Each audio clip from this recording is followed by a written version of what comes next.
Let's mic सारे जहां से अच्छा। नमस्कार, लेट्स माइक सारे जहां से अच्छा में आप सबका स्वागत है। आज हमारे साथ एक बहुत दमदार शख्सियत हमारे स्टूडियो में मौजूद हैं, ऋचा गौड़। ये सेल्फ डिफेंस कोच हैं और ताइक्वांडो और मार्शल आर्ट के भी कोच हैं। काफ़ी समय से बच्चों को और बड़ों को भी इसके प्रशिक्षण दे रही हैं अपने संस्थान के माध्यम से। इनकी शुरुआत बहुत अजीबोगरीब है क्योंकि उस समय लड़कियां इस क्षेत्र में थी नहीं।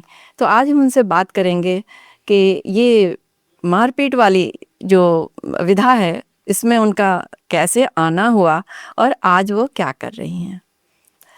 ऋचा गौड़ जी, आपका बहुत स्वागत है हमारे प्रोग्राम में। Thank you ma'am, thank you. तो हम तो यहीं से जानना चाहेंगे कि आज आप जहाँ पहुँची हैं वो मुक्केबाजी और पैरों से मारपीट कर, तो ये लड़कियों के लिए ये ज़्यादा अच्छी चीज़ नहीं मानी जा सकती थी। और राजस्थान के लिए तो मैं सोचती हूँ कि ये बड़ी ही मुश्किल बात थी कि आप इसमें आए और आपने, मुझे लगता है 25 साल पहले इसकी शुरुआत की थी और शायद उम्र बहुत छोटी रही होगी। जी जी 30 भी नहीं होंगी अभी आप। हाँ, 30 रनिंग है। तो ये करिश्मा कैसे हुआ, आप इसके बारे में बताइए। बिल्कुल, थैंक यू मुझे बुलाने के लिए। और मैं एक चीज़ शेयर करना चाहूँगी। ये फाइटिंग स्पिरिट कह लो आप, तो कहीं ना कहीं आज फाइटिंग स्पिरिट, आज मैं एज जैसे जैसे अपनी एज क्रॉस करते जा रही हूँ, किड्स से टीनेज, टीनेज से सीनियर अडल्ट, तो मुझे कहीं ना कहीं एक स्पिरिट हमेशा रही जो कि फाइटिंग स्पिरिट। आप फाइटिंग स्पिरिट कह रही हैं और हमें तो वो लगता है, हम लोग बचपन में थे ना इस तरह से हाथ पर चलाते, तो ये मारधाड़ वाले काम मत करो, हम लोग हमेशा डांट पड़ती थी, तो मुझे ये वैसी ही दिखती है चीज़ें। ये क्या है कि हालांकि कुछ प्लान नहीं था कि मैं इस फील्ड में आऊँगी या इस फील्ड से मैं कहीं अपनी फैमिली या अपने राजस्थान को आगे रिप्रेजेंट करूँगी। कुछ भी ऐसा प्लान नहीं था, बस एक छोटी सी हॉबी थी, आप कह सकते हो स्किल था, एक स्किल डेवलपमेंट की हॉबी थी। एक हॉबी थी कि जो स्कूल में एक क्लास चल रही है ताइक्वांडो की, उसमें जिससे फाइट होगी बस उससे जीतना है। अच्छा, एक कॉम्पिटिटिवनेस थी कि मुझे जीतना है, मुझे हारना नहीं है। और उतने छोटे में आपके स्कूल में ताइक्वांडो क्लास चलते थे? एक स्कूल पीरियड था हमारा, तो उसमें ये होता था कि हम लोग, क्योंकि मैं थोड़ा सा, जो मेरा फिजिक था बाकी गर्ल से थोड़ा स्ट्रॉन्ग था, टेक्निकली मुझे उस वक्त इतना नहीं आता था, तो जो स्ट्रेंथ थी मेरे पास उससे मैं गर्ल से जब मेरी फाइट होती थी या किसी बॉय से होती थी तो मैं दोनों को हराती थी। और 3rd क्लास की बात है ये, और वही चीज़ मुझे उसमें बहुत इंटरेस्ट। 6 साल की रही थी आप? बिल्कुल, 6 ईयर्स अराउंड। और यही चीज़ ने मुझे मोटिवेट किया, और सिर्फ एक रुझान था, एक इंटरेस्ट है। इंटरेस्ट बाकी कहीं जगह पे नहीं आता था, फ्रेंड्स बनाने में इंटरेस्ट नहीं आता था या घूमने फिरने में ज़्यादा। अरे उस समय तो लड़कियां गुड़िया गुड़िया खेलती हैं, हमने भी खेला नहीं। कम दोस्त थे, थोड़ी शाय थी मैं। अच्छा, तो जो मेरा शाय नेचर था वो मैंने फील्ड पे उतारा। एक्सट्रोवर्ट नहीं थी मैं, इंट्रोवर्ट थी।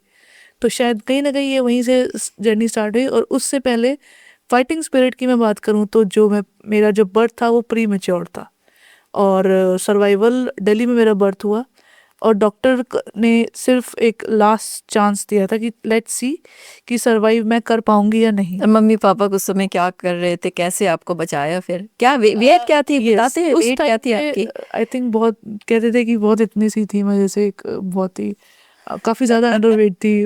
आई डोंट रिमेम्बर, बट बहुत ज़्यादा अंडरवेट थी मैं। और उस टाइम पे माहौल ऐसा था क्योंकि मेरी ऑलरेडी एक फैमिली में एक गर्ल हो गई थी, और एल्डर सिस्टर है मेरी, और इट वाज एक्सपेक्टेड कि boy will be coming. Expectations थी कुछ, और एक सिम्टम्स भी ऐसे ही लग रहे थे जो होते हैं नानी और दादी के नुस्खे होते हैं जो। बट मन्नत भी मांगी सबने कि 2 बच्चे होंगे, ठीक है, इट विल बी फाइन।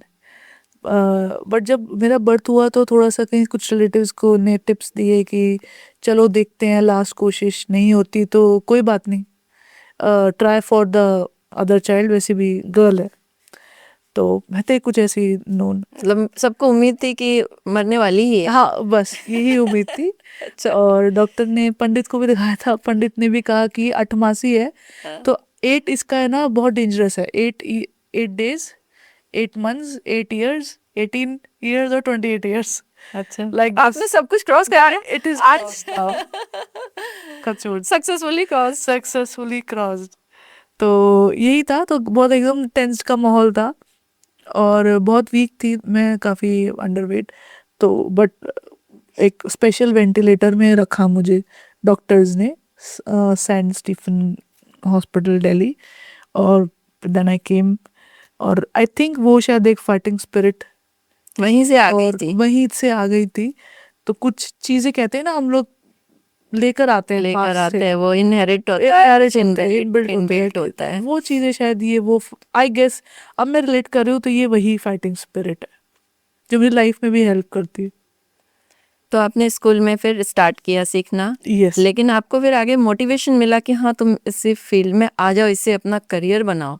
ये तो मुझे नहीं लगता कि राजस्थान जैसी जगह पे इसके लिए ना तो घर में मिला होगा, बिल्कुल। ना वो सोसाइटी ने एक्सेप्ट किया होगा। वो मुझे बताइए, वो आपने कैसे शुरुआत की? स्कूल में कोएड स्कूल था मेरा। स्कूल में हम लोग एक गेम्स पीरियड में हम लोग जाते थे, तो गेम्स में मेरा एक इंटरेस्ट था। बट वो जब मैंने देखा कि मैं काफ़ी इंटर इंटर स्कूल कॉम्पिटिशन्स में अच्छा कर रही हूँ, डिस्ट्रिक्ट में मेरा डायरेक्टली मेडल लगा, गोल्ड मेडल लगा फर्स्ट अच्छा, कंपटीशन में। ये boys girls mix? Girls versus girls match होते हैं, बॉयज़ वर्सेस अच्छा। Boys fighting match. और मुझे उसमें एक दो टेक्निक्स आती थी, बट कुछ चीज़ें जो मेरे पास ऑलरेडी थी, जैसे कि स्ट्रेंथ अच्छी थी और रफ एंड टफ बॉडी थी मेरी, तो कहीं ना कहीं, और मैं और मेरे ब्रदर घर पे लड़ते रहते थे अच्छा, तो उसको तो आपने घर बहुत की अच्छे से लड़ाई। कूटा होगा। बहुत। वो सारी प्रैक्टिस वहीं होती थी फील्ड से हाँ, पहले? फील्ड से पहले घर पे होती थी, हम बहुत तो लड़ते बेचारा थे, तो झगड़ते बहुत थे। पिटाई हुई छोटा था वो उसकी। मुझसे, जो मेरा यंगर ब्रदर है बाद में हुआ, तो क्या नाम है उसका? निशांत। तो अभी भी वो इसी फील्ड में है? हाँ, वो मतलब वैसे जॉब भी कर रहा है, बट पहले तो उसने पूरा फुल टाइम इसी में था, बट पार्ट टाइम वो भी अच्छा, मतलब कनेक्टेड पीट पाट के उसको भी आप ले आए इधर ही। अच्छा ठीक है, अच्छा किया। तो वो जो कहते हैं ना कि जो हाथापाई घर पे होती, वो थोड़ी बहुत वहाँ काम आ गई फाइटिंग स्पोर्ट में। और हम लोग बहुत लड़ते झगड़ते थे घर पे। और कहीं ना कहीं स्कूल में फिर ये जर्नी स्टार्ट हुई, और फिर हमारे कोच ने लीव कर दिया था। तो जैसे ही वो स्पोर्ट रुका, तो कुछ ऐसा लगा कि 2-3 इयर्स तो मैं खेल रही थी, बट ये स्पोर्ट रुक गया, तो ऐसा लग रहा है कि कुछ मिसिंग है लाइफ से। फिर वो कुछ टाइम के लिए मैं उस स्पोर्ट से दूर हो गई, मैं दूसरे स्पोर्ट्स खेलने लगी, जैसे कि बास्केटबॉल। उसमें 100% दिया, बट वैसा रिजल्ट आ ही नहीं रहा था। वो मन का हिल था ना जो पहले। Yes. वो नहीं पता चल रहा था क्या हो रहा है, या फिर मैं उस गेम के लिए शायद बनी ही नहीं थी। वहाँ तो मैं हमेशा मतलब मैच भी हारती थी बास्केटबॉल में, या फिर मतलब टॉप 5-6 पोजीशंस में आती थी, या हमेशा फर्स्ट सेकंड। अच्छा, तो वो भी तो बर्दाश्त नहीं हो रहा है ना, जो Yes. सबसे हमेशा आगे रहने वाला है ना, वो थोड़ा भी पोजीशन पीछे हो तो बिल्कुल। बर्दाश्त नहीं होता। और जो हमारे कोच थे, हालांकि आज 20 साल पहले जो कोच थे, वो अभी भी मैं उनसे टच में हूँ। उन्होंने छोड़ दिया था, वो अपने दूसरे सिटी चले गए थे। सूरज सर हैं वो, तो मैं मतलब वो, उनकी भी एक कहानी ऐसी है कि वो मुझे 15 साल बाद एक कंपटीशन में मिले, तब तक कोई कांटेक्ट नहीं था। 5th क्लास में उन्होंने लीव करा, सीधा वो आई थिंक 4-5 इयर्स पहले मिले। तो वो भी एक वो मेरे को लेकर आए। उस समय इतना फोन का भी नहीं था ना, मोबाइल नहीं थे, तो कांटेक्ट होना भी थोड़ा मुश्किल। कांटेक्ट भी नहीं थे, तो इस तरीके से ये भी एक असली मतलब मुझे तो मेरे ब्रदर ने मुझे मिलवाया कि देखो एक ये भी डेस्टिनी थी कि उनको यहाँ पे आके इस मोड़ पे मिलना है। ये भी डेस्टिनी थी। तो बस यहीं से चला मैम, सिलसिला स्टार्ट हुआ। बट यहाँ एक इशू हुआ कि जब मैं 5th-6th से जैसे टीनेज में आ रही थी, मैं दूसरे स्पोर्ट्स खेला। मुझे कहीं ना कहीं लग रहा था कि स्पोर्ट्स तो कंटिन्यू प्लान भी रखना है। स्टडीज़ में मैंने फिर कॉमर्स लिया, बट मैं कहीं ना कहीं आई वॉज लाइक, क्योंकि मैं शाय थी, जैसे मैंने वो शाय नेचर बताया, सबसे मिलती जुलती नहीं थी, थोड़ी तो क्या, ज़्यादा ही डफर टाइप थी। थोड़ी तो कम बोलूँगी। बहुत आराम कोई से भी बोल दिया आपने। हाँ। अच्छा, बेवकूफ बना दे। अब मैं बन गई, हाँ। अरे वाह, और मैं ये क्वालिटी है, सब में नहीं होती। पता नहीं, मैं बहुत मतलब मेरी 2 चीज़ें थी। एक तो मैं शैतान, प्लस ऊपर से मैं कुछ ज़्यादा ही डफर, और एवरेज मार्क्स।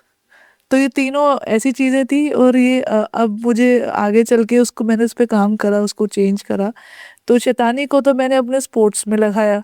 और फिर मेरे पास थोड़ा सा मैं बुली हुई थी, बुली इन द सेंस कि जैसे मैं इतना बहुत सिंपल रहती थी, लोगों से इतना ज़्यादा बातचीत नहीं करती थी। तो होते हैं क्लास में होते हैं ऐसे लड़के जो मजाक उड़ाते हैं आपका, ऐसे ही नाम से मजाक हो गया, या फिर ऐसे नॉर्मल हेयर स्टाइल के लिए मजाक उड़ा दिया, या फिर कुछ थे ऐसे।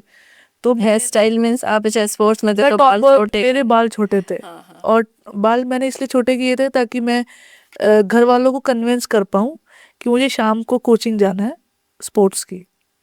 तो बस उसके लिए मैंने टॉम बॉय मैंने बाल कटवाए थे। और पेरेंट्स का एक कंसर्न था शुरू में, तो उन्होंने मना करा कि नहीं, सब लोग साइंस मैथ्स फील्ड से हैं, मेरे फादर भी एमएनआईटी में थे और पूरा अच्छा, सब एमएनआईटी में क्या था? लाइब्रेरियन। और सिस्टर मेरी साइंस मैथ्स ले लिया था उसने। मेरा ये डाइसी था कि मेरे को साइंस मैथ्स ही लेना है, और साइंस मैथ्स ले लिया तो पलट के स्पोर्ट्स खेलना नहीं हो पाएगा। तो इसी को ध्यान में रखते हुए मैंने कॉमर्स स्विच करा। और जब मेरा बहुत ज़्यादा मजाक उड़ा स्कूल में क्लास में, तो इस चीज़ को मैंने अपनी एक पावर बनाया कि स्पोर्ट्स को आगे लेके जाना है और मुझे इसमें इंडिया रिप्रेजेंट करना है। 10th क्लास में मैंने ड्रीम बना लिया बिना कुछ सोचे समझे।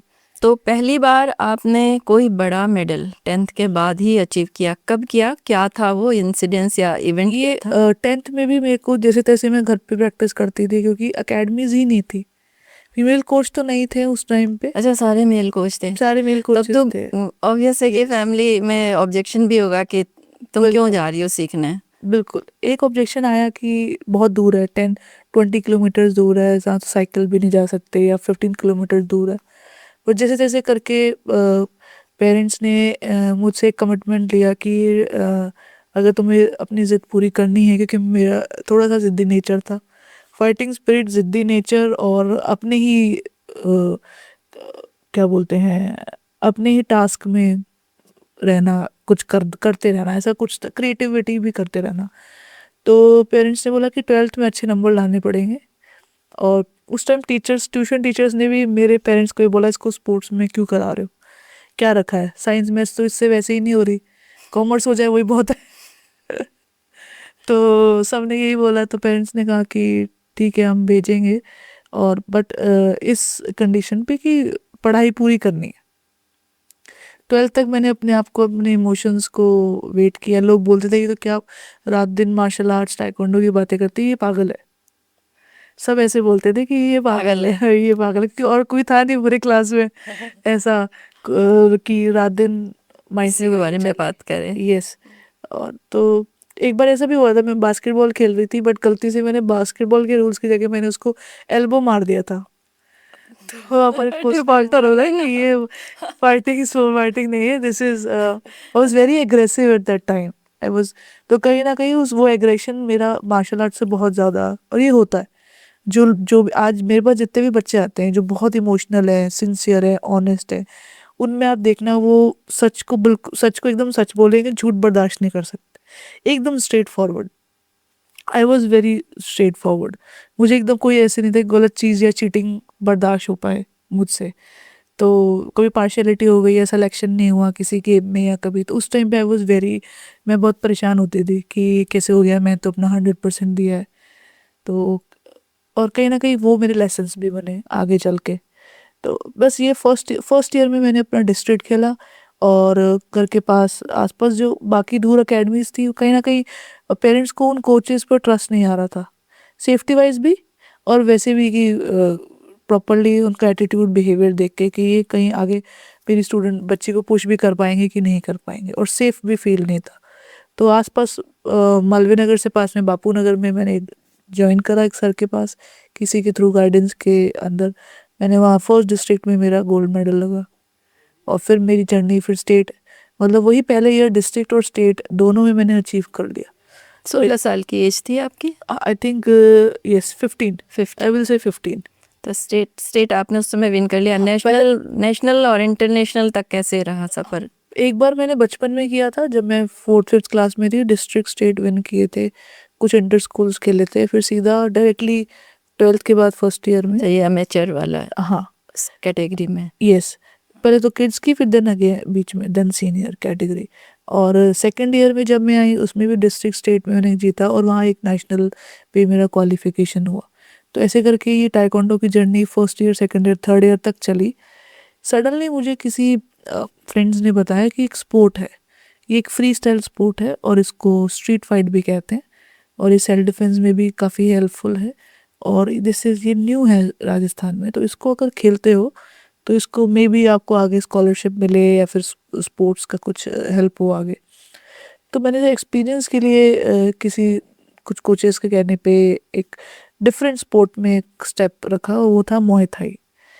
और मोए थाई यस, जिसको फ्री स्टाइल फाइटिंग कहते हैं, किक बॉक्सिंग भी कहते हैं इसको, थाई किक बॉक्सिंग। और फर्स्ट मैंने स्टेट क्वालिफाई करा, वहाँ से मेरा नेशनल क्वालिफाई हुआ और वो मुझे मोए थाई क्वीन ऑफ इंडिया का टाइटल मिला। अच्छा, जर्नी कहाँ से स्टार्ट हुई और किस स्पोर्ट पे लेके गई, इसके लिए आप थाईलैंड बैंकॉक गए थे? इसके बाद मेरी जर्नी इंटरनेशनल के लिए सिलेक्शन था। अगेन मैं वही कहूँगी कि एक फाइटिंग स्पिरिट, फ्यू टेक्निक्स की नॉलेज के बेस पे और गिव अप नहीं करना, कंसिस्टेंसी और एक इमोशन कि इसके लिए करना है पूरा। मैं ही नहीं कहूँगी, उस टाइम पे मैं कॉलेज में थी कि बहुत ज़्यादा सिलेबस आता था मुझे, जितना आसपास से गैदर किया उस पर अप्लाई करा, पीछे का स्पोर्ट्स की जर्नी काम आई, दूसरे फाइटिंग स्पोर्ट टाइकोंडो की टेक्निक्स मुझे मुay थाई में काम आई। तो वहाँ नेशनल गोल्ड मेडल लगा, वर्ल्ड चैम्पियनशिप के लिए सिलेक्शन हुआ। वो एक सेकंड स्पोर्ट की जर्नी मेरी स्टार्ट हो गई, बट मैंने टाइकोंडो रोका नहीं, वो भी मैं करती गई। और आप बिलीव नहीं करोगे, दोनों ही स्पोर्ट्स में मैंने डिस्ट्रिक्ट, स्टेट, नेशनल, इंटरनेशनल में मेडल जीते। लोग एक स्पोर्ट्स में जीतते हैं, मैंने दोनों स्पोर्ट्स यानी टाइक्वांडो और एंड मुay थाई। मुay थाई। इसको थाई बॉक्सिंग भी कहते हैं, थाई किक बॉक्सिंग भी कहते हैं, बिकॉज इसमें पंच और एल्बो और नी एंड किक सब चारों फोर चीज। का मिक्सचर है। टाइकोंडो में से लेग्स चलता है, अच्छा, ये डिफरेंस है। यस, ये स्ट्रीट फाइट भी कहीं ना कहीं मुझे इसको सीखते हुए कॉन्फिडेंस भी आने लगा कि ये तो फ्री स्टाइल है। तो मैंने लोकल स्टूडेंट्स और ट्रेनर से सीखा। बट जब मैं नेशनल खेल के आई और मेरा काफ़ी मतलब फैमिली ने, सब ने वेलकम करा, इंटरनेशनल के लिए मेरा सिलेक्शन हुआ। फिर अब एक प्रॉब्लम आती है फंड्स की, कि आप फंड्स की वजह से कोई छूटा है क्या आपका बाहर जाना? या मतलब कुछ ऐसे चांसेस थे कि जैसे फ्रेंडली मैचेस होते हैं जिस पे ट्रेनिंग करनी, एक्सपर्ट कोचेस से ट्रेनिंग करनी बहुत ज़रूरी है, तो वो मेरे मिस हुए थे। अच्छा, क्योंकि उस टाइम पे फंड्स, क्योंकि आज सारे स्पोर्ट्स में जो टॉप एलीट प्लेयर्स हैं जिनका ऑलरेडी नाम है, उनको फंड्स मिलते हैं, वो बाहर जाते हैं, बाहर के कोचेस से सीखते हैं, वहीं रहते हैं वो ईयरली पूरा। तो ये एक प्रॉब्लम है। अगर हाँ, ये स्टार्टिंग में सब नहीं होता है ये सपोर्ट ना, जबकि उस समय ज़्यादा ज़रूरी है, ज़रूरत उसकी होती है कि ग्रोइंग टाइम है सीखने का। वही एक मेन होता है, क्योंकि वहाँ पे आप उस वक्त अगर आपको फंड मिल जाएंगे तो वो पोजीशन फर्स्ट तक आपको ले जा सकती है, मेंटली आप निश्चिंत हो। तो मेरे कॉलेज ने मुझे सपोर्ट करा, कनोडिया गर्ल्स कॉलेज से मैं कॉमर्स कर रही थी। और क्योंकि बीकॉम में मेरे कुछ सब्जेक्ट्स, अच्छा मैंने एक चीज़ और नोटिस करी, जब 12th जब मैं बोर्ड एग्ज़ाम दे रही थी, उससे पहले प्री बोर्ड में तो मैं फेल ही हो रही थी। अच्छा, मार्जिन पे थी, किसी में रेड मार्किंग्स थे। तो जब मैंने एक चीज़ नोट करी, जहाँ मेरे 33-36 पासिंग मार्क्स आ रहे हैं, बोर्ड में मैंने जी जान लगा दी पूरी 12th बोर्ड में, और वहाँ मैंने 70% स्कोर करा। वाह, तो ये खेल वगैरह छोड़ दिए थे उन दिनों बोर्ड का बोर्ड के 10th टाइम पे? 12th अच्छा अच्छा, ठीक है। छोड़ना ही पड़ा।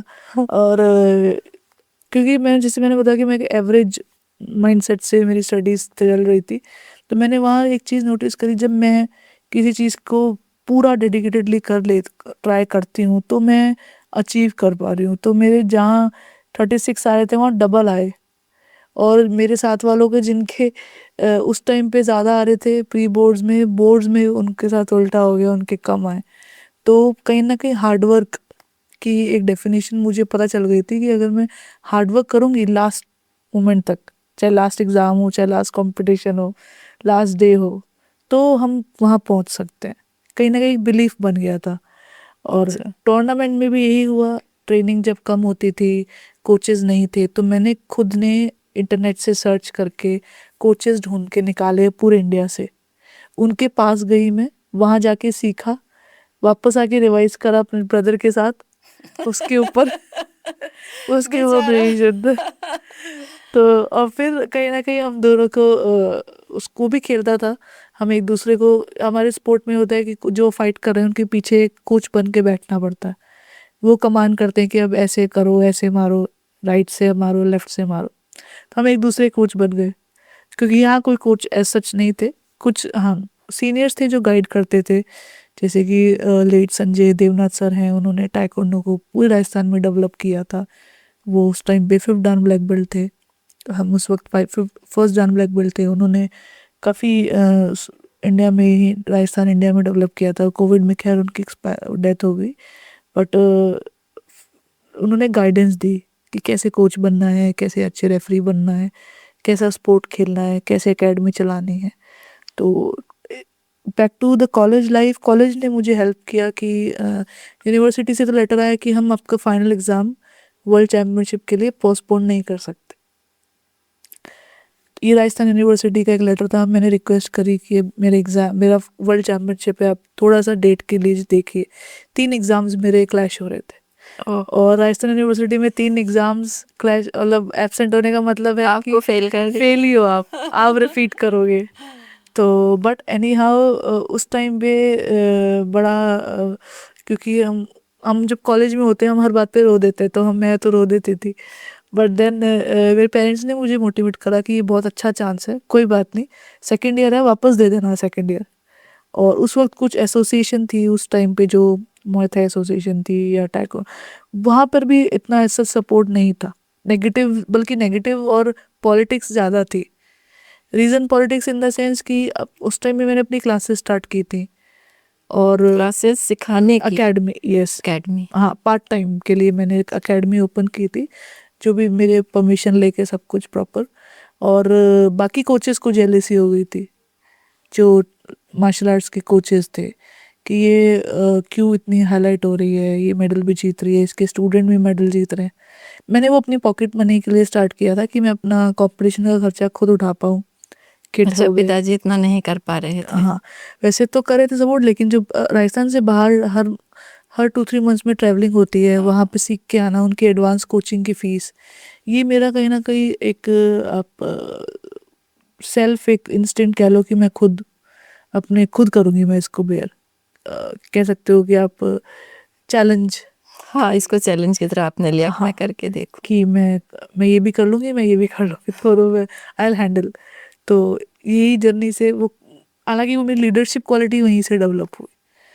तो मैं वर्ल्ड चैम्पियनशिप गई, मैंने वहाँ पे एक कॉलेज ने मुझे सपोर्ट करा फंडिंग में, और उसके बाद मेरे पेरेंट्स ने वो प्रोविडेंट फंड से अपना अमाउंट निकाल के मुझे वर्ल्ड चैम्पियनशिप भेजा। बहुत बड़ी बात है। हाँ, ये उस टाइम पे मुझे मतलब बहुत एक इमोशनल मोमेंट था ये मेरे लिए।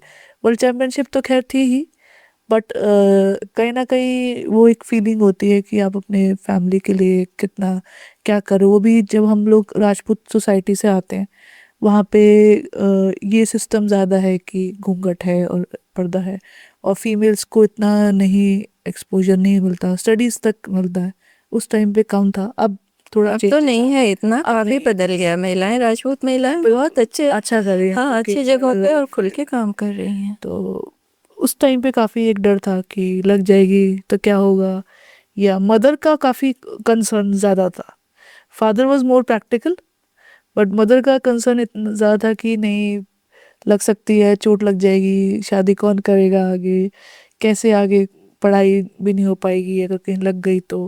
बट फादर वॉज कि नहीं बेटा, करना है, करके ही आना है, फोड़ के आना है। तो और हुटिंग भी वही करते थे मेरे लिए। कहीं ना कहीं मेरे कोच, अगर मेरे अलग अलग कोचेस थे ऐसे गेम के, बट एक कहीं ना कहीं अगर मैं एक गाइड अगर मैं बोलूँ तो वो मेरे फैमिली मेम्बर बने, फादर एंड ब्रदर। इनडायरेक्टली वो एक कोच बने मेरे, जो मोटिवेट करते थे, अपने ऑफिस से छुट्टी लेके टूर्नामेंट्स में दिल्ली और हैदराबाद, बेंगलोर, अजमेर, हर जगह लेके जाते थे। तो वही एक कह सकते हैं आप, चीयर लीडर। ठीक है, लेकिन उसके बावजूद मैं बोलूँ, हुटिंग जब होती है ना, हाँ तो बहुत बुरा लगता है। उससे निकलना, उस आवाज़ जो मन में गूंजती है ना, हाँ। उससे निकलना बहुत मुश्किल है। कैसे निकली? हमारे मेरे केस में एक मतलब जो मेरे फादर हुटिंग करते थे कि चल बेटा कर, अच्छे से कर, अच्छे से नहीं, खेल। लेकिन नेगेटिव हुटिंग की बात करी हूँ जो लोग टचवुड करते हैं। वो कम हुई, वैसा नहीं हुई, हुई तो मतलब वो मुझे से कानों में उस वक्त सुनाई नहीं दी, कहीं ना कहीं बैक बिचिंग में सुनाई दी थी मुझे कि तो इसके फिक्सचर्स ऐसे हैं, इसने इसके साथ फाइट हो गई तो इजी को ओपोनेंट है, कभी उसके साथ, या तो ये फर्जी फाइट सेट कर दी, ऐसे सुनने में आया। तो ये नेगेटिव र्यूमर्स कह लो आप, हाँ, र्यूमर्स सुनने में आया। फिर कभी जैसे उस टाइम पे तो मेल सोसाइटी का बहुत ज़्यादा था कि किसी को भी डिफेम कर दो, बस आप किसी को भी नीचे दिखाना है। अगर इतने सारे 20-30 मेल कोचेज हैं, मैं उस वक्त एक फीमेल कोच थी जो मैं अकेली फीमेल कोच। अकेली female coach. Black belt holder जो गर्ल्स में है, वो आप पहली हो राजस्थान की? नहीं, वैसे और भी थे कुछ, पहले भी रहे। फीमेल? हाँ, ब्लैक बेल्ट होल्डर में इसमें अगर मैं ऐसा कहूँ तो first degree, second degree, third degree, ऐसे अच्छा, ऐसे इस तरह स्टेजेस से। होते हैं। तो कहीं ना कहीं रहे होंगे और भी, बट वो क्विट कर देती थी गर्ल्स अच्छा, मोस्टली। हाँ, कॉलेज वो सस्टेन नहीं किया कॉलेज उन्होंने। में सब छोड़ देते थे। अच्छा, और मेरा कॉलेज में मेन स्टार्ट किया मैंने, और इसमें मैंने बहुत सारी स्ट्रेटेजी भी लगाई, खुद से ढूंढा कि क्या अपने बेटर करने के लिए एक साल में कितने मैचेस खेलने चाहिए कि मैं नेक्स्ट 2 इयर्स में कुछ करके आऊँ अच्छा। कुछ स्ट्रेटेजी लगाई, रिसर्च करा, और मतलब कहते गॉड ने भी हेल्प किया।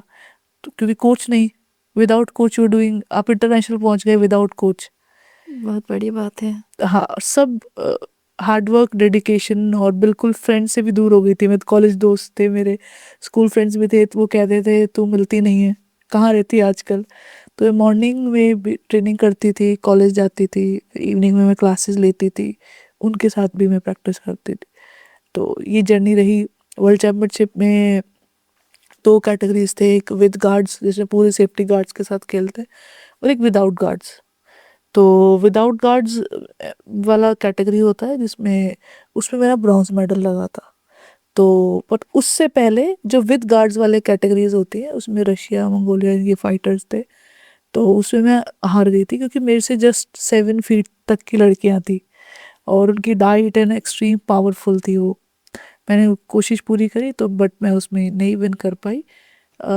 तो मेरे फादर ने एक बात, मैंने अपने फादर, वो एक मोमेंट मुझे अभी भी याद है कि मैंने बोला कि सॉरी पापा, मैं हार गई हूँ, है ना, आपने इतना खर्चा किया एंड ऑल। तो तो वो बोलते हैं कि कोई बात नहीं, सचिन भी तो 0 पे आउट होता है। अच्छा, हाँ, क्या बात है। वो एक ना कह सकते हो कि ऐसी लाइन, दैट मोमेंट, ये पता था कि फंड्स भी लग रहे हैं, 2 महीने आपको वहीं रहना है, ट्रेनिंग भी करनी है। बिल्कुल। हमारी पूरी रात दिन, पूरी बॉडी टूटने वाली ट्रेनिंग थी। 6 आवर्स हम ट्रेनिंग करते थे अच्छा, वहाँ, कंटिन्यू? कंटिन्यूसली 6 आवर्स, 1 मंथ तक।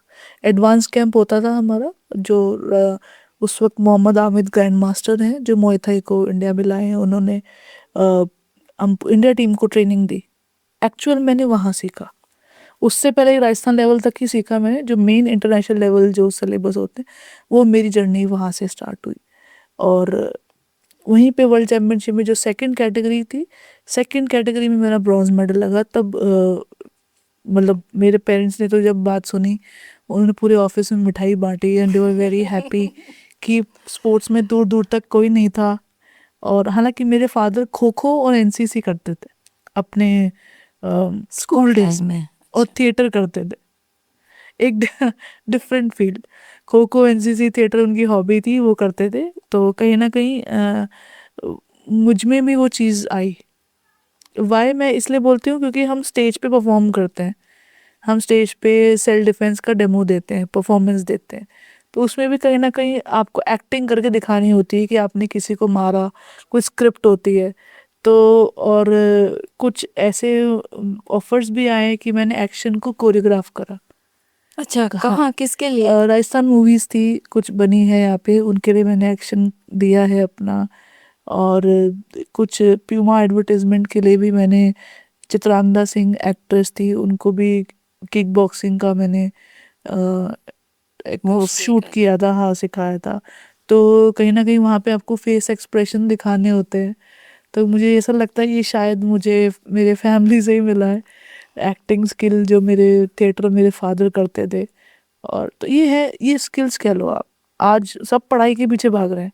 अगर मैं पढ़ाई को, आज मेरे को ऐसा लगता है पढ़ाई एक तरफ है और स्किल एक तरफ है। जो पर्सन सिर्फ पढ़ाई कर रहा है, मुझे नहीं लगता वो इस टाइप के कॉम्पिटिटिव वर्ल्ड में सरवाइव कर पाएगा, चाहे बॉय हो या गर्ल हो। कहीं ना कहीं मुझे लगता है स्किल के बिना इंसान, पढ़ाई मतलब बहुत ज़रूरी है आज के। नहीं, लेकिन पढ़ाई के साथ भी है कि जिस क्षेत्र की पढ़ाई कर रहा है ना, फिर वहाँ के जो स्किल के लिए उसके पास ट्रेनिंग होनी चाहिए। ट्रेनिंग होनी चाहिए। स्किल डेवलपमेंट तो आज के टाइम की जो है ज़रूरत है हर फील्ड में।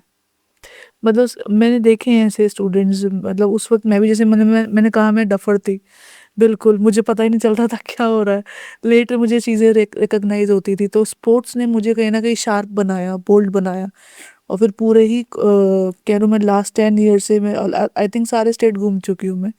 या तो मैं अपने कंपटीशन के लिए जा चुकी हूँ या फिर मैं अपनी टीम को लेके जा चुकी हूँ।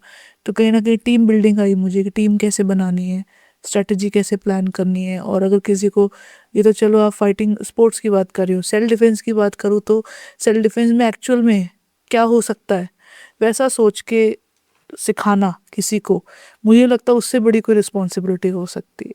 और वो रिस्पॉन्सिबिलिटी मुझे लगता है मुझे मिली है इस जन्म में, जो मैं इसको आगे हमेशा ले जाना चाहती हूँ। मुझे क्योंकि ये एक ऐसी चीज़ है कि आप एक किसी गर्ल को आप स्ट्रांग बना रहे हो, इससे बड़ा कोई मुझे लगता नहीं है कि एक सोशल कॉज होगा। तो मैंने मार्शल आर्ट्स भी क्लासेस भी मैंने ऐसे ही स्टार्ट करी थी कि मैं एक पॉकेट मनी हो जाएगी। फिर मेरे माइंड में आया, जब मैं वर्ल्ड चैम्पियनशिप खेल के आई, सबने वेलकम करा मुझे, मेरे कॉलोनी में न्यूज़पेपर में भी आया और स्पोर्ट्स काउंसिल से भी कंग्रेचुलेशंस का मैसेज आया था। और फंड की उस वक्त, हालांकि फंड की नीड ज़्यादा थी, फंड का सपोर्ट उस वक्त काउंसिल से नहीं मिला था क्योंकि शायद ये न्यू स्पोर्ट था। और ऐसा कहते हैं कि किसी फेडरेशन में अगर डिस्प्यूट चल रहा है एक गेम की, अगर दो फेडरेशंस हैं जो आजकल है बहुत जगह बहुत कुश्ती में जगह भी है, उसका तो अभी हमने हाल देखा। तो उनकी स्कॉलरशिप रुक जाती है और या उनकी फंड्स रिलीज नहीं होगी। बट उसमें प्लेयर की क्या मिस्टेक है, वो तो चलो प्लेयर की नहीं, व्यवस्था की मिस्टेक। और स्पोर्ट्स काउंसिल का भी इसमें बहुत बड़ा रोल है कि उसको अपना स्टैंड हमेशा क्लियर रखना चाहिए। बिल्कुल। तो मैंने अपने टाइकोंडो के फाइल्स लगाए, मुay थाई के सर्टिफिकेट्स लगाए, वो स्कॉलरशिप के लिए लगाए, वो आज तक मुझे नहीं मिला है। और कहीं तो मुझे ऐसा भी सुनने आया, किसी ने, मुझे सुनने में भी आया कि किसी ने आपकी फाइल ही गायब कर दी है। तो डेफिनेटली ये तो मुझे सुनने में आ रहा था जब मैं इंटरनेशनल खेल के आई कि कुछ तो क्या पॉलिटिक्स हो साल रही। था वो, क्या ईयर था? 2013, 14, 15, 16 ये बैक टू बैक ईयर्स थे। 2011 टू 2019, 20 तक मैंने लास्ट खेला है। 11 टू 20 कोविड तक मैंने लास्ट खेले थे। तो कहीं ना कहीं मुझे ये सुनने में आया था कि कुछ कोचेज़ हैं वो मेरे खिलाफ हैं, वो मुझे आगे नहीं बढ़ता हुआ देखना चाहते, या क्योंकि मेरे स्टूडेंट्स का आए दिन न्यूज़पेपर में अचीवमेंट था, मेरा न्यूज़पेपर में अचीवमेंट था। I think back to back फिर अवार्ड्स भी थे, 200+ अवार्ड्स मिले मुझे। और आप जो इस प्रॉब्लम की बात कर रहे हो ना, ये जो इश्यूज है ना, ये ओलंपिक और पैरालंपिक जो पैरा प्लेयर्स के लिए है। हम लोग कहते हैं इतने स्पोर्ट्स पर्सन हमारे गए, क्या लेकर आए, हम लोग उन बच्चों पे आरोप डालते हैं। हाँ, लेकिन वास्तव में ये पूरा जो मामला है ना, खेल मंत्रालय, स्पोर्ट्स अथॉरिटी ऑफ इंडिया, इसके अलावा जो स्टेट बॉडीज़ हैं जिला स्तर तक, इनमें बहुत सारी अनियमितताएं जिसके आरोप लगते रहते हैं। बिल्कुल। इनको थोड़ा सा ठीक करने की ज़रूरत है, क्योंकि बहुत सारे स्पोर्ट्स किड्स हैं, यूथ हैं, ये रह जाते हैं इस वजह से। भी हुआ है क्योंकि अगर मैं बोलूँ, अगर मेरे बैच में 100 बच्चे थे और सिर्फ 2 या 3 ही आगे निकले तो बाकी कहाँ गए? बाकी कहाँ गए? दूसरी बात है, आप जो आगे निकले उनकी स्टोरी क्या है, कितना स्ट्रगल है। और लेग पुलिंग है, फाइनेंशियल सपोर्ट नहीं है, लेग पुलिंग के अलावा इनके लिए दुष्प्रचार। तो इनसे फाइट करना ज़्यादा कठिन हो जाता है। आप स्पोर्ट्स पे ध्यान दें कि आप अपने ओपोनेंट से फाइट करें। हाँ। बाहर जो इंडिया के बाहर है, क्योंकि उनको एक्चुअल में जो गेम है ना, उसको छोड़ के आपको एक ब्लडी गेम से लड़ना पड़ता है। कितना, क्योंकि अकेडमीज भी नहीं थी, अभी भी है। आज नेट पे देखेंगे अगर हमारे फील्ड में 500 अकेडमीज आ जाएंगी, पर रजिस्टर्ड और ऑफिशियल तो बहुत कम कोचेज हैं। हाँ, ये चीज़ मैं देख रही हूँ, बहुत सारे अभी जयपुर में ही बहुत हैं। बिल्कुल। तो इनको हम कैसे पहचानेंगे कि हम बच्चों को कहाँ भेजें? इसकी पहचान कैसे होगी? इसमें मैम सबसे बेस्ट ये है कि आप उनके सर्टिफिकेशन चेक करें कि कि अच्छा उसके आप कुछ कोच, संचालक जैसे न्यूट्रिशनिस्ट किसी को बनना है तो न्यूट्रिशनिस्ट का कोर्स करेगा, चाहे वो कोई भी लेवल 1 लेवल 2, इसमें लेवल वाइज कोर्सेज होते हैं। आपने कहाँ पास में काम किया है। मैंने ऐसे देखा जिसने आज तक कोई स्कूल टीम नहीं बनाई वो अकेडमी खोल के बैठा है। अकेडमी एक्चुअल में एक बहुत बड़ा वर्ड है, एक संस्था है। अकेडमी का मतलब ये नहीं कि एक कोच है और बच्चे सिखा रहे हैं। अकेडमी का मतलब है कि आप उसको वैल्यूज़ दे रहे हो, आप उसको वर्कआउट करा रहे हो, एथिक्स दे रहे हो, आप एक डिसिप्लिन मेंटेन कर रहे हो कि हमारी क्लास में डिसिप्लिन से सबको रहना है। आप क्या उस लायक हो, क्या आपकी कमांड अच्छी है, क्या लोग आपका क्लास में आप बच्चे आपसे अलर्ट हैं, स्ट्रिक्ट हो आप, या आप उन्हीं के साथ दोस्ती करके घूमने जा रहे हो। मैंने देखा कि ट्रेनर हैं वो बच्चों से दोस्ती करते हैं, कॉलेज की गर्ल्स होती हैं और घूमने चले जाते हैं। पेरेंट्स की बहुत शिकायत आती है इस टूर्नामेंट तो बारे में, बल्कि होता है। बाद में पेरेंट्स जब Yes. समय निकल जाता है तब वो कहते हैं कि हमारी बच्चे का समय खराब हुआ। बिल्कुल। तो ये और वो पीक एज होती है तो उनका क्या है, कुछ 1,000-1,500 रुपये चार्ज कर लिए, 30 बच्चे, ये दिस इज़ नॉट अकेडमी।